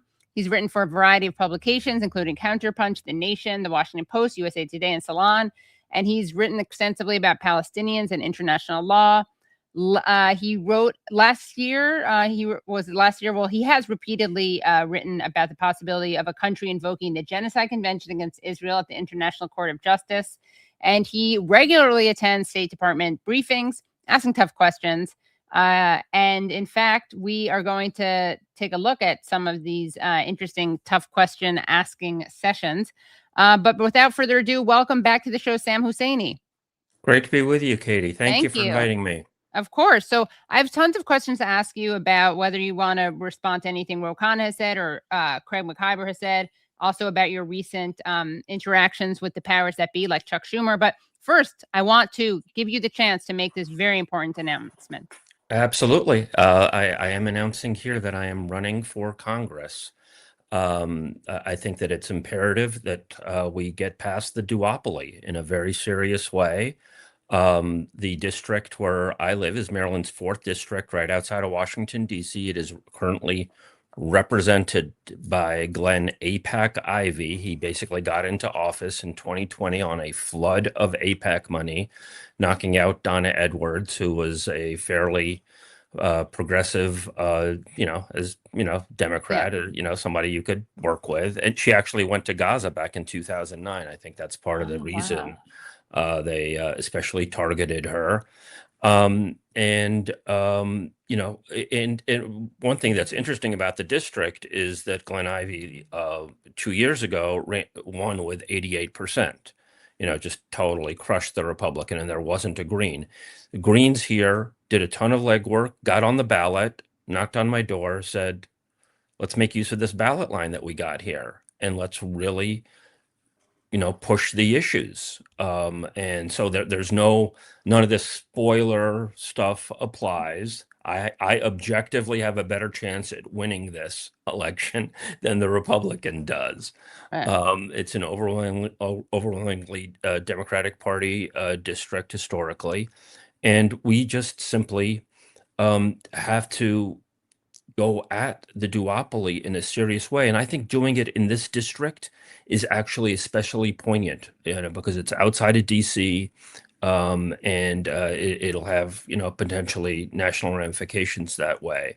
Glenn Ivey went off and visited with Steny Hoyer and other Congress people, Netanyahu, at least twice in the last 2 years. And the levels of issues that stem out of the U.S.-Israeli relationship, I think it's not only a matter of so much money going to Israel so that they can, bomb schools and hospitals and housing in Gaza, money that should be spent here in Maryland and across the country. But I think it has an incredibly corrosive effect to our very democracy, right? It has to do with policing. It has to do with big tech surveillance. It has to do with the First Amendment. The U.S.-Israeli relationship, in all of its corruptions, really makes the U.S. more of an empire and even less of a democracy. And I think that has to be taken on very squarely, and all kinds of connections need to be made. I mean, and Craig spoke to some of this with ICE, and other agencies work with big tech firms like Palantir, and have been trained by Israeli forces and so on. So I think that there's so many aspects of this that need to be taken on. Yeah. Well, let's see, Brad, you just can you throw up this image of put the image again of the of Ivey? So Glenn Ivey, U.S. representative. So let's see, how much have they spent on him? Yeah, over $7 million. Yes, over $7 million. Donations 858,000, and independent expenditures over $6 million. Okay, there you go. And look at this. So let's see. Yeah, so this is just some of the info about him that you've put up there. Anything else you want to make sure we know about him? No, well, I mean, he even was opposed to Obama's Iran deal. I mean, One of those, yeah. he has been such a complete tool for AIPAC in so many ways. Now, like a lot of Democrats, they're, especially with Trump in the presidency, they're trying to reshuffle. So he actually did some halfway decent votes, or pretended to recently. But I bet you dollars to donuts that he was on the line with AIPAC saying, you don't need my vote on this NDAA thing, right? Right. Okay, I can vote, I can vote against it and pretend to be a good guy for my constituents who've been battling down my door for a couple of years, and I can pretend to be a good guy here. Right. So you have these performative votes, I think, increasingly among Democrats who have, a very long history of being, totally pro-imperial Israel. Right. Yeah. You had some interesting comments about Abdul El Sayed's recent victory. So you tweeted that the recent win from Abdul El Sayed and the defeat of the Zionist incumbent is, quote, good to see, end quote. You said good to see. You also said, quote, we need to defeat structures more than people. So can you elaborate on that? Yeah, I feel like people get into this trap of saying, oh, I hate so-and-so, so I gotta back so-and-so. And it just becomes a visceral thing. I mean, we see this in spades with Trump, right? There's so much hatred against Trump, lots of it for lots of good reasons, but then the Democrats get to hide behind that. And I'm concerned that there's some of that in a lot of different races, including in this one, because Haley Stevens was, she was just so insanely over the top. Israel comes to her in her dreams. Yeah, exactly.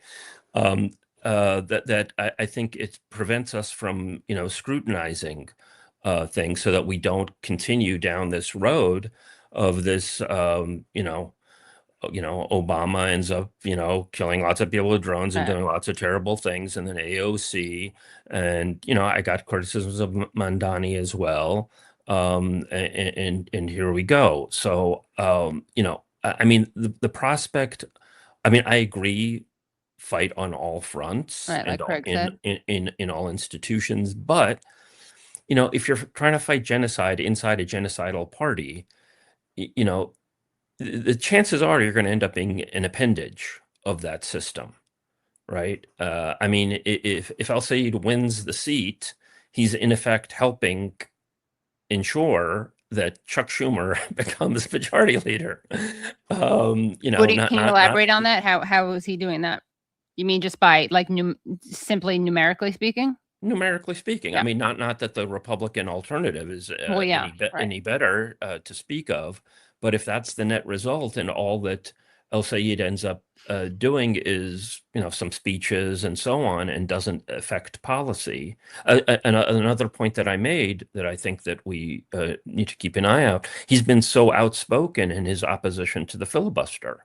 Now, that's one of the few really interesting things that he could do if he got in and used the filibuster against the AIPAC majority in the Senate. I think that could be really effective, but he seems to be positioning himself to completely disarm against the prospect of using the filibuster. So I'd be very cautious about that as well. Right.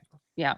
Well, speaking of, I mean, I struggle with, I do think that maybe there's a way that you can remain critical. You can acknowledge that there are people who have, there are people whose being empowered does have a concrete impact on people's lives. I think it was Greg Stoker who said something like that. Like, it will make there are meaningful differences that are brought about by people, even if it's not on a structural level.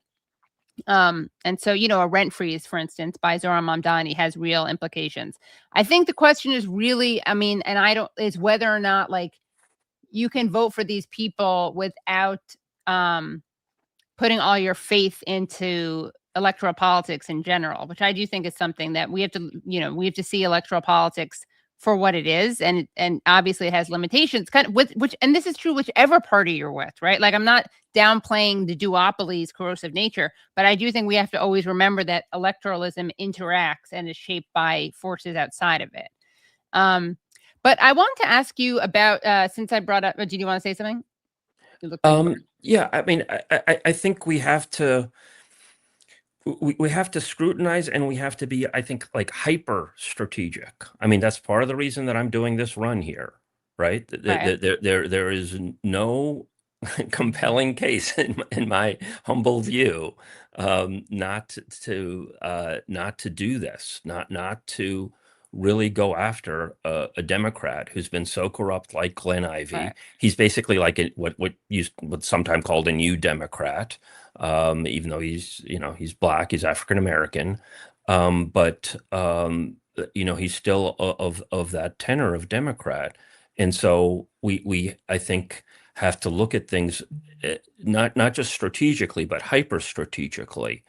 And given that there's no compelling argument in terms of, like, oh, I'm afraid of the Republican and so on, that it becomes an opening to actually use that in order to make as compelling a case as possible. Right. But yes, I agree. And Sam.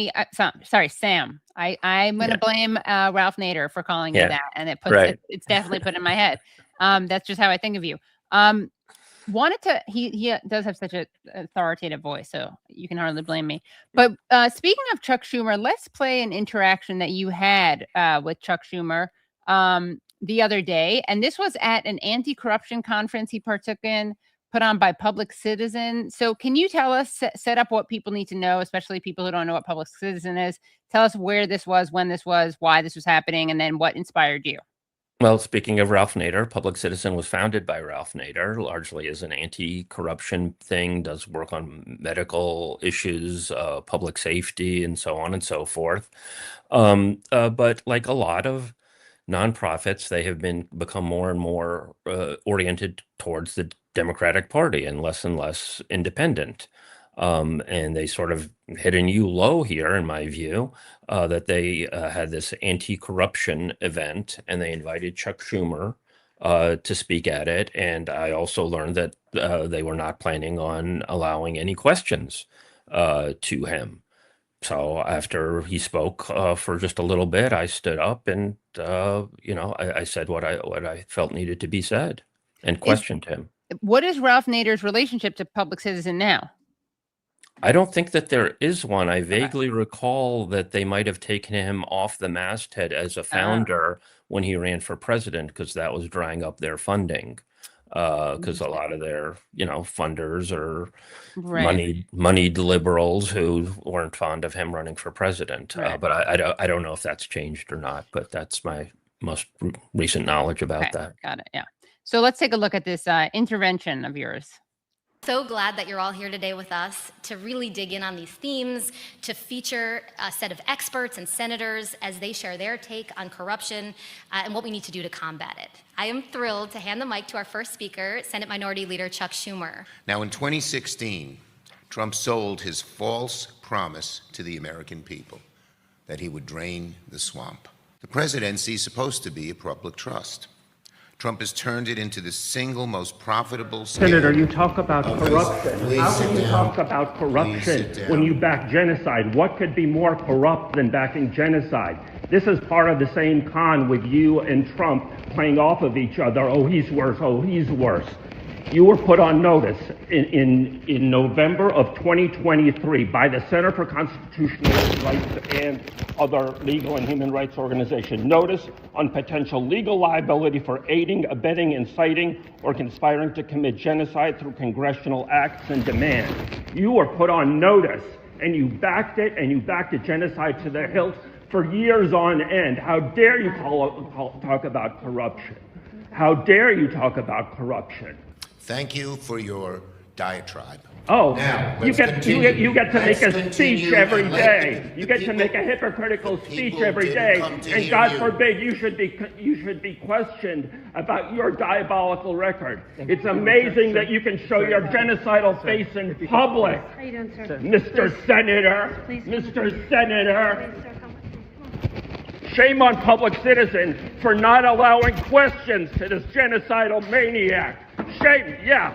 Corruption. What could be more corrupt than not allowing questions? Sorry about that. Let's continue with the subject at hand.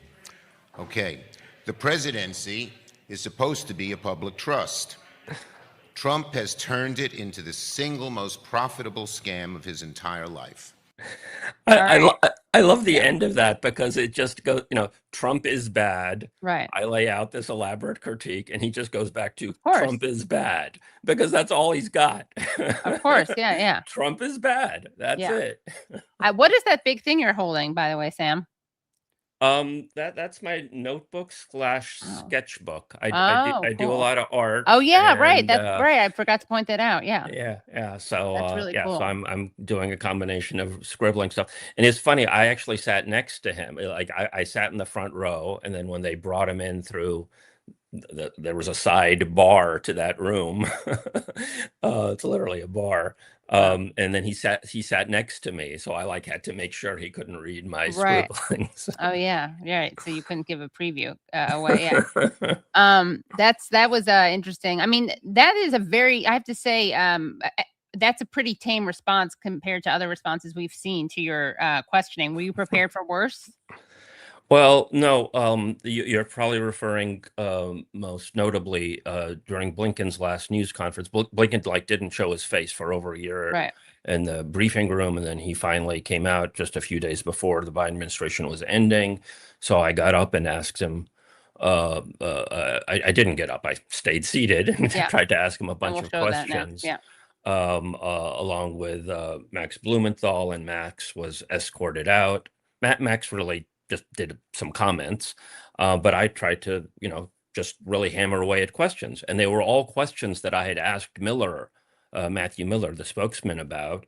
and he had lied about them. So I was basically hammering and doubling down about the lie. I mean, like the most brazen one perhaps was Miller even said that he didn't know what the Hannibal Directive was. I think I was the only person in the State Department press corps to say, you know, aren't you endangering U.S. life? I mean, they're U.S. citizens that were, you know, being held, and Israel was still potentially applying the Hannibal Directive, and their prime, you know, raison d'etre is supposed to be protecting U.S. lives.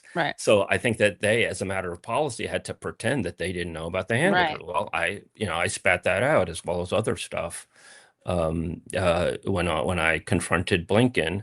And I was insistent, didn't want to leave, and held on to the table, and they literally carried me out, and then they shoved me around in the hallway, and I ended up with a concussion. I still have some symptoms, but for like 8 months after that, I was getting headaches every day. Wow, I didn't know that. Yeah. I mean, I knew that. So let's actually take a look at that, and then we'll return to the Hannibal Directive, because I mean, we've talked about it a lot, but I just want to make sure that everyone who's watching this knows what it is, because it's so telling. Kind of like what we were saying before with Craig Mokhiber, it's so revelatory in nature. So let's take a look at this intervention with Blinken. We're answering questions. Thank you. Thank you. Thank you. Thank you. Look forward to answering questions. Thank you. Sir, would you like to be escorted out? Go away. You don't have the responsibility to tell me where to go. You want to be escorted out or not? Thank you. I look forward to answering questions in a minute. I'm a colonel. I'm not a potted plant.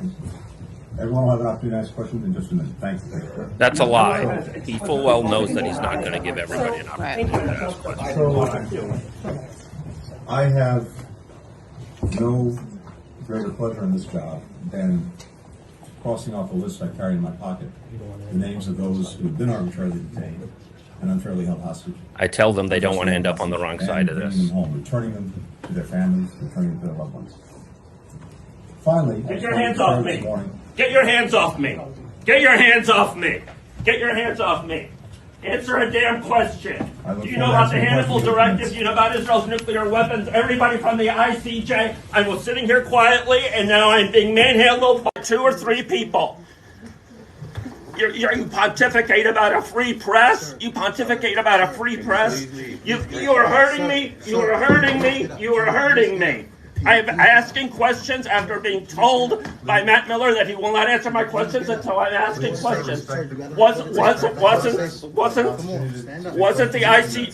point of the May 31st statement to block the ICJ orders? You blocked the ICJ orders.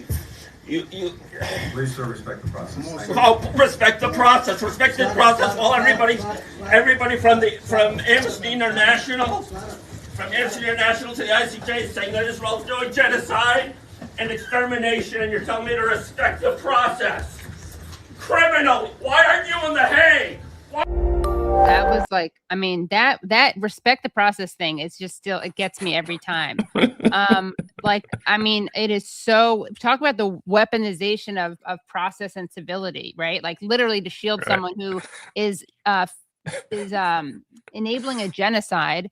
And if you're a stickler for process, obviously violating the hell out of international law and international humanitarian law, but obviously he doesn't care about that. But like, how dare he try to hide behind process? Right, and dragging journalists out. Oh yeah, of course. Right. Yeah, exactly. What about the process there? Yeah. So tell us about that and what you brought up there. You brought up the Hannibal Directive. What else did you bring up? You brought up the ICJ orders. Yes, right. You know, what I was particularly raising there, and this is just phenomenal, and I think still very poorly understood. You know, when South Africa, got orders from the ICJ in early 2024, and by the way, I was pushing for a country to invoke the Genocide Convention in 2023. That was sort of like my focus then, and thank God South Africa did it. And then they went to the ICJ, and they issued a series of orders. The first 2 were good, but not specific enough. The last one in May was very specific. and very direct. It said, you, Israel, began your invasion of Rafah on May 7th. You must immediately stop your invasion of Rafah. This came down on May 24th. And what I expected to happen was that Algeria was supposed to put forward a resolution to implement that order from the court. And then we expected the US to veto it. And then that would really propel one of the things that Craig talked about, uniting for peace, a process whereby the General Assembly can basically step in and say, you, Security Council, have failed in your responsibility to maintain international peace and security. And so we're going to step in and start doing serious stuff like imposing sanctions on Israel. And this is exactly the mechanism that was used against South Africa in the 1980s. Right. So that's what I expected to happen. But what they did was so slick and insidious. People might remember this. Biden got up in late May of 2024 and said, yay, Netanyahu has agreed to a ceasefire, and we will ensure the implementation of this ceasefire, and we'll have a negotiated process between Israel and Hamas. Everybody was so desperate to hear the word ceasefire come out of Biden's mouth that they weren't scrutinizing the con that he was perpetrating. And because I was so, focused on the ICJ case, this was obviously their way of sabotaging the ICJ orders. So they wrote up their phony baloney resolution, blessing their negotiating process. They got the Algerians to tear up the resolution they were apparently working on, allegedly. I mean, I don't know, maybe the Algerian government was in on it the whole time. That they got the Security Council and to pass it, and all 14 members of the Security Council voted for this complete farce of a resolution. It made no mention of the ICJ orders. The Russians called it out. They actually said this is baloney in their statement, but they didn't veto it. They just abstained. Right. So the thing passed, and a bunch of countries talked about the ICJ orders in their remarks, but it wasn't in the resolution. So it was a resolution to sabotage international law. It was completely demented, and they basically got away with it. And then that allowed the genocide to continue at full speed throughout the rest of the Biden administration. And it also planted the seeds for Trump's phony board of peace, which is actually a board of genociders and profiteers. And you had a sort of a repeat there with the Chinese and the Russians abstaining and not vetoing, even though it's obviously a complete farce. Yeah. These systems become so corrupt that when they, when people power tries to assert itself, they try to find these, deceitful ways, and that negotiating process, that the U.S. was supposed to oversee. People might recall, how did that end? It ended with Israel literally killing the negotiators in Qatar. Oh, right. Yeah. That's how the negotiating process that the U.S. was going to assure, that's how that ended. Right. As is their want. Right. Yeah. So I think that it highlights that peace movements, in spite of so much goodwill from so many people, have to be as sly as foxes and as nimble as they can be. I mean, imagine if there were protests right at the UN at that particular time, if all the students from Colombia got down to the UN and forced the Algerians to, or compelled the Algerians to put forward their resolution, forced a US veto, compelled Uniting for Peace to happen. Right. So those are, so that's asking about, how they sabotaged the ICJ orders. And, and it shows how willful it all was. I mean, a lot of these Biden administration officials and all these other Democrats are pretending to be, oh, we kind of regret it. No, they went to incredible lengths to ensure the genocide continues at full throttle. Right. And before we actually, believe it or not, we have even more videos of you interrupting, speaking truth to power. But before we move on to another one, can you talk about the Israel's nuclear weapons and also the Hannibal Directive, both of which you brought up in that exchange as well? Right.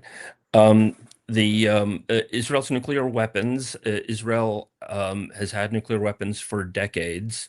I didn't find out, and for years I have been questioning U.S. politicians because it's U.S. government policy, and I've known this for years, to not acknowledge that Israel has Right. nuclear weapons, and that always struck me as completely insane. And lots of people think that it's completely insane, but I really wanted to dig into it and really confront them as much as possible. I actually asked Schumer at the press club several years ago about this, and basically got him to tacitly, reluctantly acknowledge, because I kind of mocked him for not acknowledging it.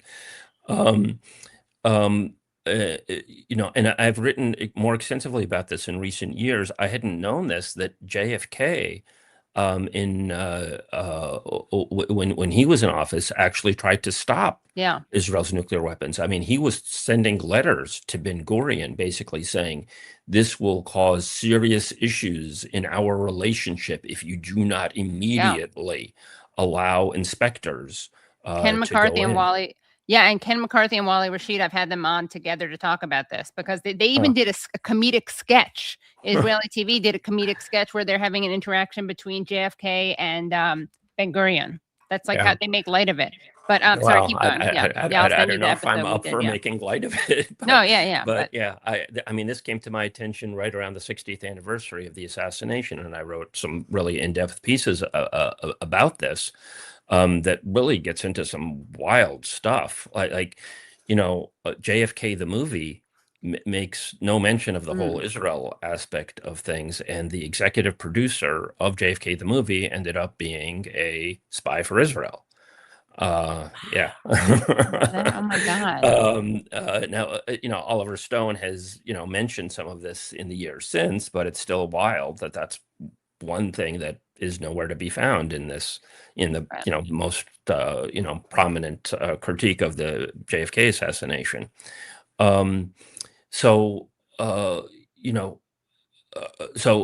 Finally, so throughout 1963, JFK was sending these letters, and then when he sent the most strident one to Ben Gurion, the next day Ben Gurion resigned, effectively further stalling things. And then his successor came in, and his successor is like, Mr. President, I need time to figure out what's going on here. And they further delayed that. And then JFK was assassinated in November, and LBJ was just total rubber stamp for Israel, 1000%. On a lot of issues, but particularly this, as well as Robert Kennedy. By the way, you talked about AIPAC registering as a foreign agent. RFK, JFK's Attorney General, was trying to get AIPAC to have to register as a foreign agent. Wow. So that's another thing that got flushed down the toilet. Yeah. I'm sorry, I'm giving too much of a history. Oh, no. Yeah. So, what's surprising though is that people now are, I think, for strategic reasons, you actually have people admitting it. You had Norman Finkelstein. Well, obviously he doesn't admit it because he's a critic of Israel, but Norman Finkelstein brought it up on Piers Morgan, and Jonathan Conricus, who's this IDF high up. I can't remember what his position was. I mean, he has tons of blood on his head. He lied. What happened? I didn't see this. He said, he didn't deny it. He basically was like, yeah. And then Brett Stevens the other day, we talked about this with Sana Saeed. He brought it up too. He was like, it's not a genocide. Israel's a nuclear power if they wanted to, which again reveals he doesn't know the definition of genocide, or he's lying through his teeth about it, because it doesn't require killing every single person. And it's very clear, like the criteria are very clear. But yeah, and the other day, I think Trump said something about Netanyahu, like, you shouldn't bring it up, like you're making it too obvious or something. Yeah, I mean, there has been some shift. I mean, over the years, political leaders have generally been completely evasive about it. Right. And I asked the Trump administration last year, at the State Department, and they completely dodged it, refused to answer. But there has been, and by the way, I asked Ro Khanna about a year ago at an event here in DC, and he pretended that Israel didn't. Of course, Israel acknowledges it has nuclear weapons. And we were like, no, it doesn't. That's so funny. Yeah. Wow. Yeah. But there has been something of a shift recently, but I'm concerned that it's just another level of deceit. For example, there are U.S. laws that say the Glenn Symington amendments to the Arms Exports Control Act, that it would mean a cutoff of funding to a country if it was found to be a nuclear proliferator. And this was actually applied, at least for a time, to Pakistan by the Carter administration. And they, so, you know, one part of the concern is that it would be applied to Israel. There was recently, and I've, you know, called congressional offices trying to get them to acknowledge it. They wouldn't do it. And what they did do was finally write a letter a couple of months ago. Ro Khanna might have signed this, but I know AOC and Rashida Tlaib and others signed it. And the letter basically said, we urge the State Department to acknowledge that Israel has nuclear weapons, and we are prepared to work with the State Department to ensure that this doesn't automatically mean a cutoff of funding. Right, so they're trying to defang the law while bringing it more into a reality-based realm. So I don't know if that's just simply a, you know, mutation of evil rather than actual progress at this point. Right. Wow.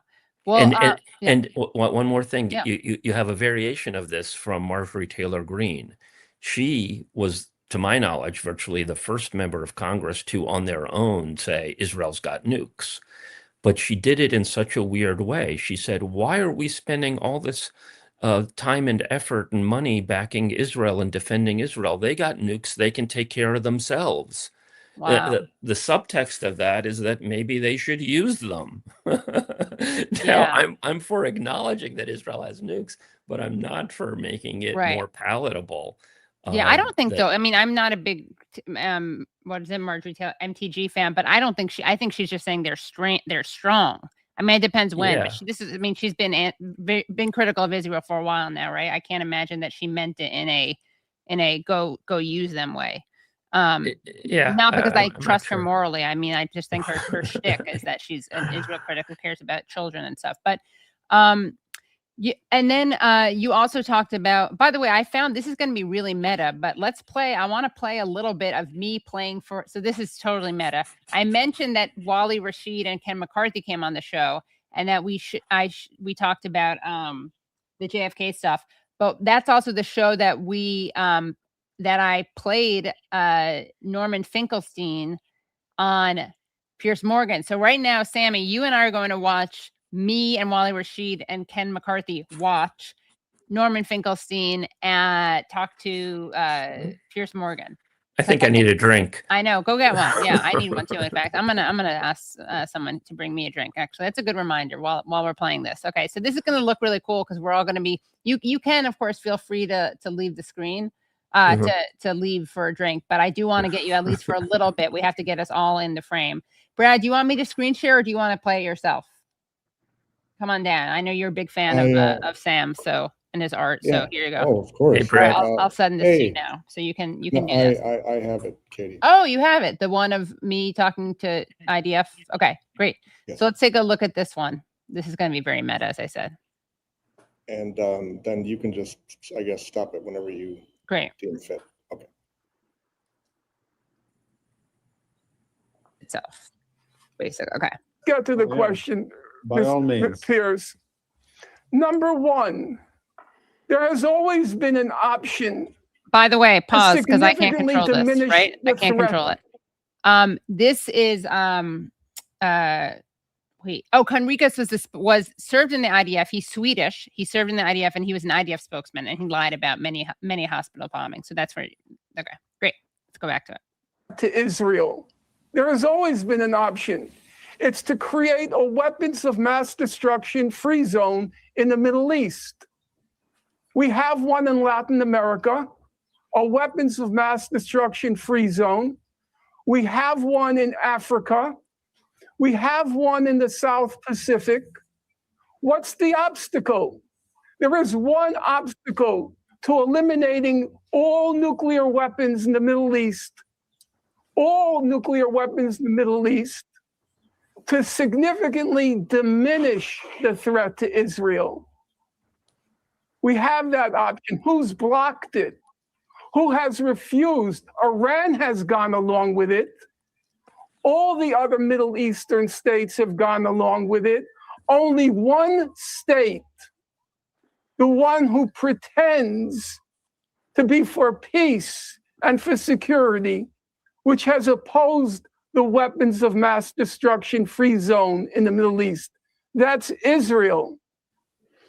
Iran is a signatory to the Non-Proliferation Treaty. Is Israel a signatory to the Non-Proliferation Treaty? In fact, Piers, is he going to answer questions or just freewheel all day long? Like, I answer your questions. Okay, I so don't now, sit here Brad, and just pontificate. You ask me a question. You can go to 936, which is where the nuclear thing comes up again. Netanyahu directly many times. I asked Naftali Bennett, the former prime minister, last week. Nobody ever wants to give a straight answer. So let me just ask you. You said you answer my questions. Does Israel have nuclear weapons? Yes or no? Listen, as far as I know, and as you know, not the prime minister, not even close to it, way above my pay grade. But as far as I understand, Israel does possess significant capabilities. But officially, Israel says it maintains this policy of ambiguity. Why? I think at this, I think at this stage, the organizations, enemies, and people who need to know, they know. And I'm specifically focusing on our enemies. And yeah, but you understand why people like me look at it and go, hang on a sec. So you guys are all over Iran about their nuclear capability, and you want to have full transparency. You don't want anyone misleading anybody. And yet when it comes to your own nuclear weapons, you know, you're about the first Israeli guest I've ever had, I think, who's openly said, yeah, we've got them. But the idea that your government can just not answer that question and is the only country in the world that doesn't give an answer to that question, why does Israel get a pass? I don't understand it. Well, I think it's fundamentally different when you try to compare Iran and Israel. We aren't the ones. Well, let me compare you to the UK. Why should the UK be open and transparent about its nuclear capability, but Israel get a pass? I don't understand why there's one rule for Israel and another rule for everybody else has got them. But even more substantially, Piers, why should anybody have nuclear weapons? Now you're peace doing. I mean, it's such a goalpost moving. Yeah. Why does the UK have them? For what purpose? What does it serve France? What does it serve Russia, China, the US? Well, obviously they have them as a deterrent, as I assume Israel does. But again, there you go. The French are open about it. It's not a deterrent. The British are open about it. The Americans are open about it. Yeah. The only country that is Israel. Okay, so speak on this, Sammy. Sam, sorry. Yeah. I gotta have Ralph Nader on. You gotta bring Ralph Nader on in exchange for this. Yeah. If I stop calling you Sammy, Yeah, the history of this is really phenomenal. Israel's nuclear weapons have effectively been, there's significant scholarship in 1973 when the Egypt and Syria, were actually doing, damage in the war then to Israel, that Israel basically demanded more supplies from the United States, stat, or else they would go nuclear. There's significant scholarship on that. John Steinbeck wrote a really fascinating paper, and other scholars have pointed that out. And Jonathan Pollard actually brags about this, if people have seen clips of that. So that's not a deterrent. That is ensuring complete dominance. And we also have to recall that this is all done in the context of the Middle East, and the U.S. is now on its second war, allegedly over weapons of mass destruction, right? That was the pretext for the Iraq war. Saddam Hussein was going to get WMDs, and, we can't let the smoking gun be a mushroom cloud and all of that. That was the whole pretext for, or a huge part of the pretext for, the Iraq invasion. And now it's largely about Iran allegedly getting nukes. And this whole time, the U.S. and the Israeli governments are putting on this complete farce and not acknowledging that Israel has nuclear weapons. It's completely vacuous and preposterous, and it's such a, an obvious complete con. What should happen is that there should be real scrutiny on Israel's nuclear weapons, so that Israel doesn't have the, and I think that that's part of the reason that you see this capitulation with all of these Arab governments, right? I mean, there's massive corruption, and I'm the first person to speak up against the Gulf Sheikdoms and Jordan, Egypt, and so on and so forth. But I think that they also assess that they all have a nuclear gun to their head, and so what's the point of fighting this? Right. Well, Sam, you'll be interested. We have another video. Brad, did you get the latest? Yes, it's ready. So we have this other video, C09.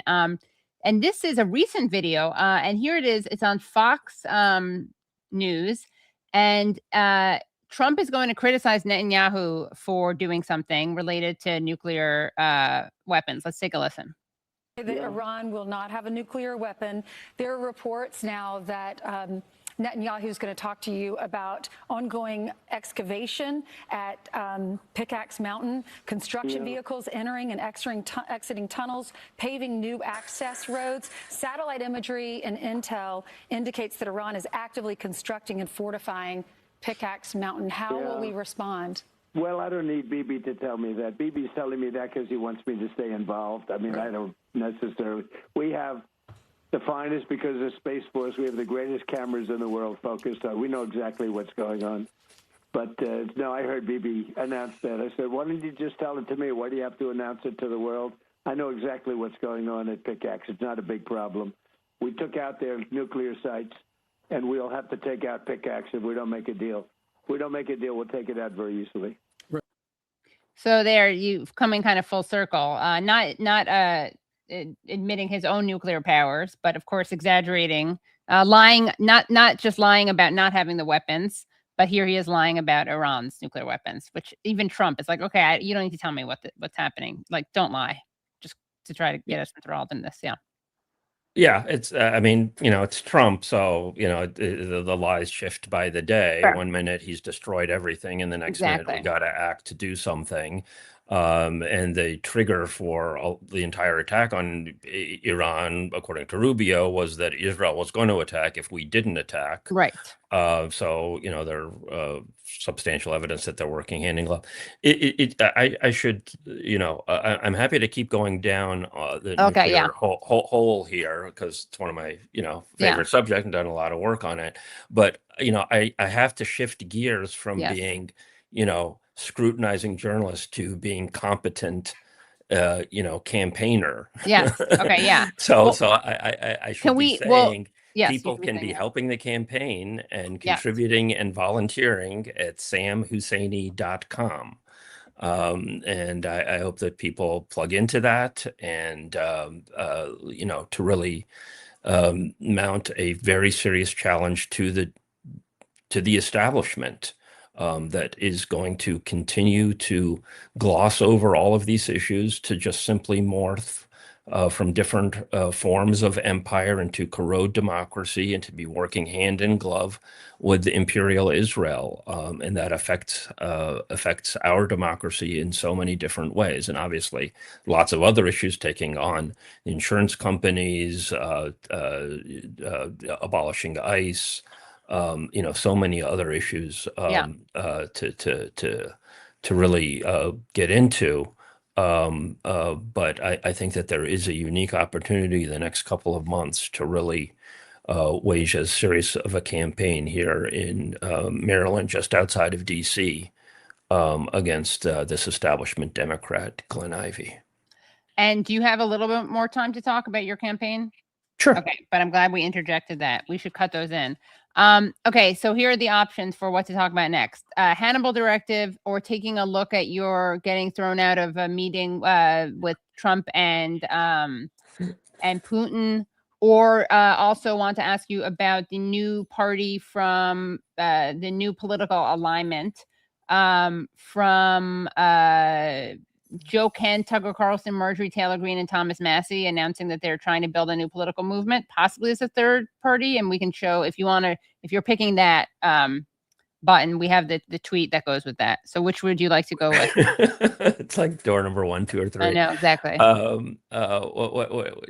Really whatever you want to do, Katie. But yeah, sure. Okay, we can do that.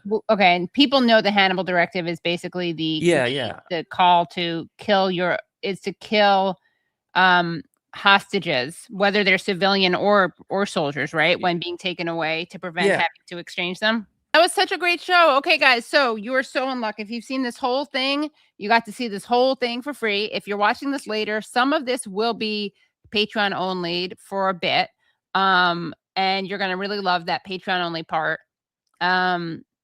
We can talk about what that is, but it's definitely going to be some spicy stuff. I can guarantee there'll be spicy stuff with Sam Husseini. Oh, maybe we can have that as a segment, Brad. What do you think? Spicy stuff with Sam spicy stuff. That sounds a little no, we don't want it to make it. Anyway, whatever. We'll figure it out. I was just thinking I could make like a mock-up of like a hot sauce bottle that's like spicy in it, but then it would be like Sam's spicy something or other, like extra spicy. What could we say? We have to think of a good word that starts with S so we can be alliterative.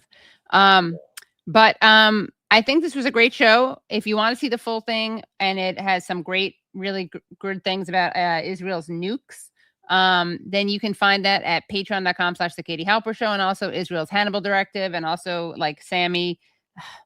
Sorry, that's what what's his name? Ralph Nader calls him. Sam's getting attacked at yet another venue. Then you can find that all at patreon.com/The Katie Halper Show. Oh, this is so nice. Go Katie. Thank you for keeping us informed at such an intense pace. Sweet and uncompromising interviews. Oh, that's so nice. It's IE, but I don't care. I always just find it funny because you see my name right in front of you. It sounds like I'm being passive aggressive and I do care, but I don't. But it is funny because I'm always like, they see me right there. Anyway, I don't care. Spell my name however you want, as long as you. Oh, that's funny. What is it? I don't care what you say about me as long as you spell my name right. I'm the opposite. I don't care if you spell my name right. Just say something nice about me, like I'm sweet and uncompromising, whatever. All right, Brad. What else do we have to say? I'll just reiterate to people if they wanted to learn more about Sam's campaign or to help support him. The website's down there at the bottom of the screen. There's the website, and Yeah, this is a great show. And next week we'll be back to our regularly scheduled schedule. And that would be Tuesdays at 7 p.m. and Fridays at 12 noon. But we did accommodate Khanna.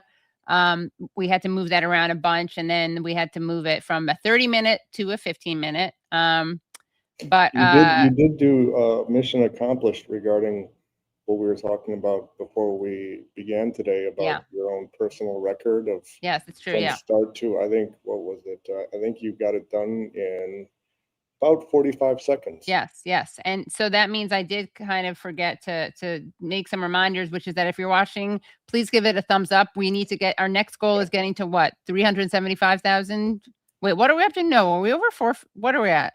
We are currently at 466. Oh my God. So our next goal, is 475,000. Thank you. I still don't know where my trophy is, YouTube, or it's plaque coming. Or whatever. It's coming. It's probably here at my parents' place. And we're at 466. So we got to we have 9K to go. Also become a Patreon if you can at patreon.com/The Katie Halper Show. Again, that's patreon.com/The Katie Halper Show. If you can afford to pay $5 a month, that is amazing. And you get extra content, exclusive content, early release, behind the scenes stuff. And if you can't do that though, and you want to keep supporting the show, you can do that at $1 a month, so literally $12 a year. And you do that at patreon.com/The Katie Halper Show. If you are more into YouTube, you can go to youtube.com/The Katie Halper Show, and then you subscribe, and then you can join. And Brad liked the way I put that last week. Sorry, I'm not going to do it as well this time. Brad is so nice. He's like, not that the other times that you do weren't good. I don't want to take away from but this is. So if you are agnostic and you're like, hey, I could join the Patreon or I could join YouTube, then we would ask you to please join Patreon, because that is a place that lets you keep more of the money than YouTube does. And that, again, is patreon.com/The Katie Halper Show. But if you're really into YouTube memberships, you can do that by doing join and by subscribing and then joining. And I think that's all we have to say. Oh, and Abdul El Sayed did get the Katie Halper Show bump. So hopefully Sam will get that as well. Yeah, we should do a list of all the there's amongst other things on Patreon, you get some of the weird things that I come up with. Like, look at that. Like that meme right there. That's great. That is really good. Yeah, Brad, you got to do a monthly. How about you do a monthly art piece for Patreons? That's a lot of work. Only if it takes you not too long. The thing is, you would do them anyway, so I don't feel bad asking. Right. Yeah. Well, yeah. I think that would be a good idea. And we need to do like an AMA. Yes, we're going to start a monthly AMA, right? Yeah.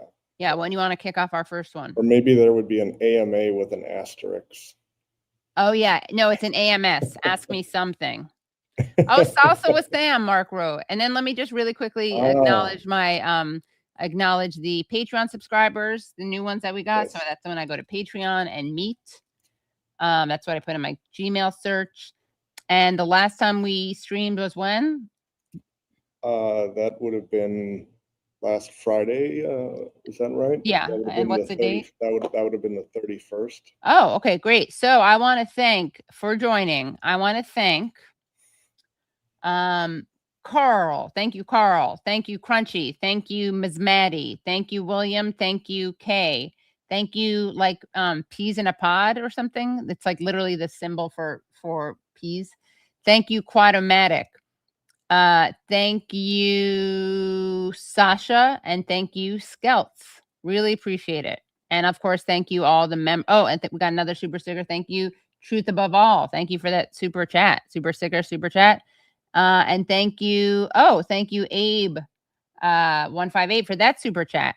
And also thank you to the people who became members this show, and that would be Erox Rogers and to anybody asking, did the stream freeze right before the end, or if I've fallen behind? As far as I can tell, yeah, I have not seen that happen. I'm sorry. So it might just be on your end. Yeah. Awesome. Okay. Well, thanks everyone, and see you Tuesday. Thank you to the guests. Thank you, Brad. Thank you, Nate. And thank you, Phantom Fanta, for the clips. Bye, everyone. I did everything right and they indicted me. And I don't know what the I'm doing. Antifa!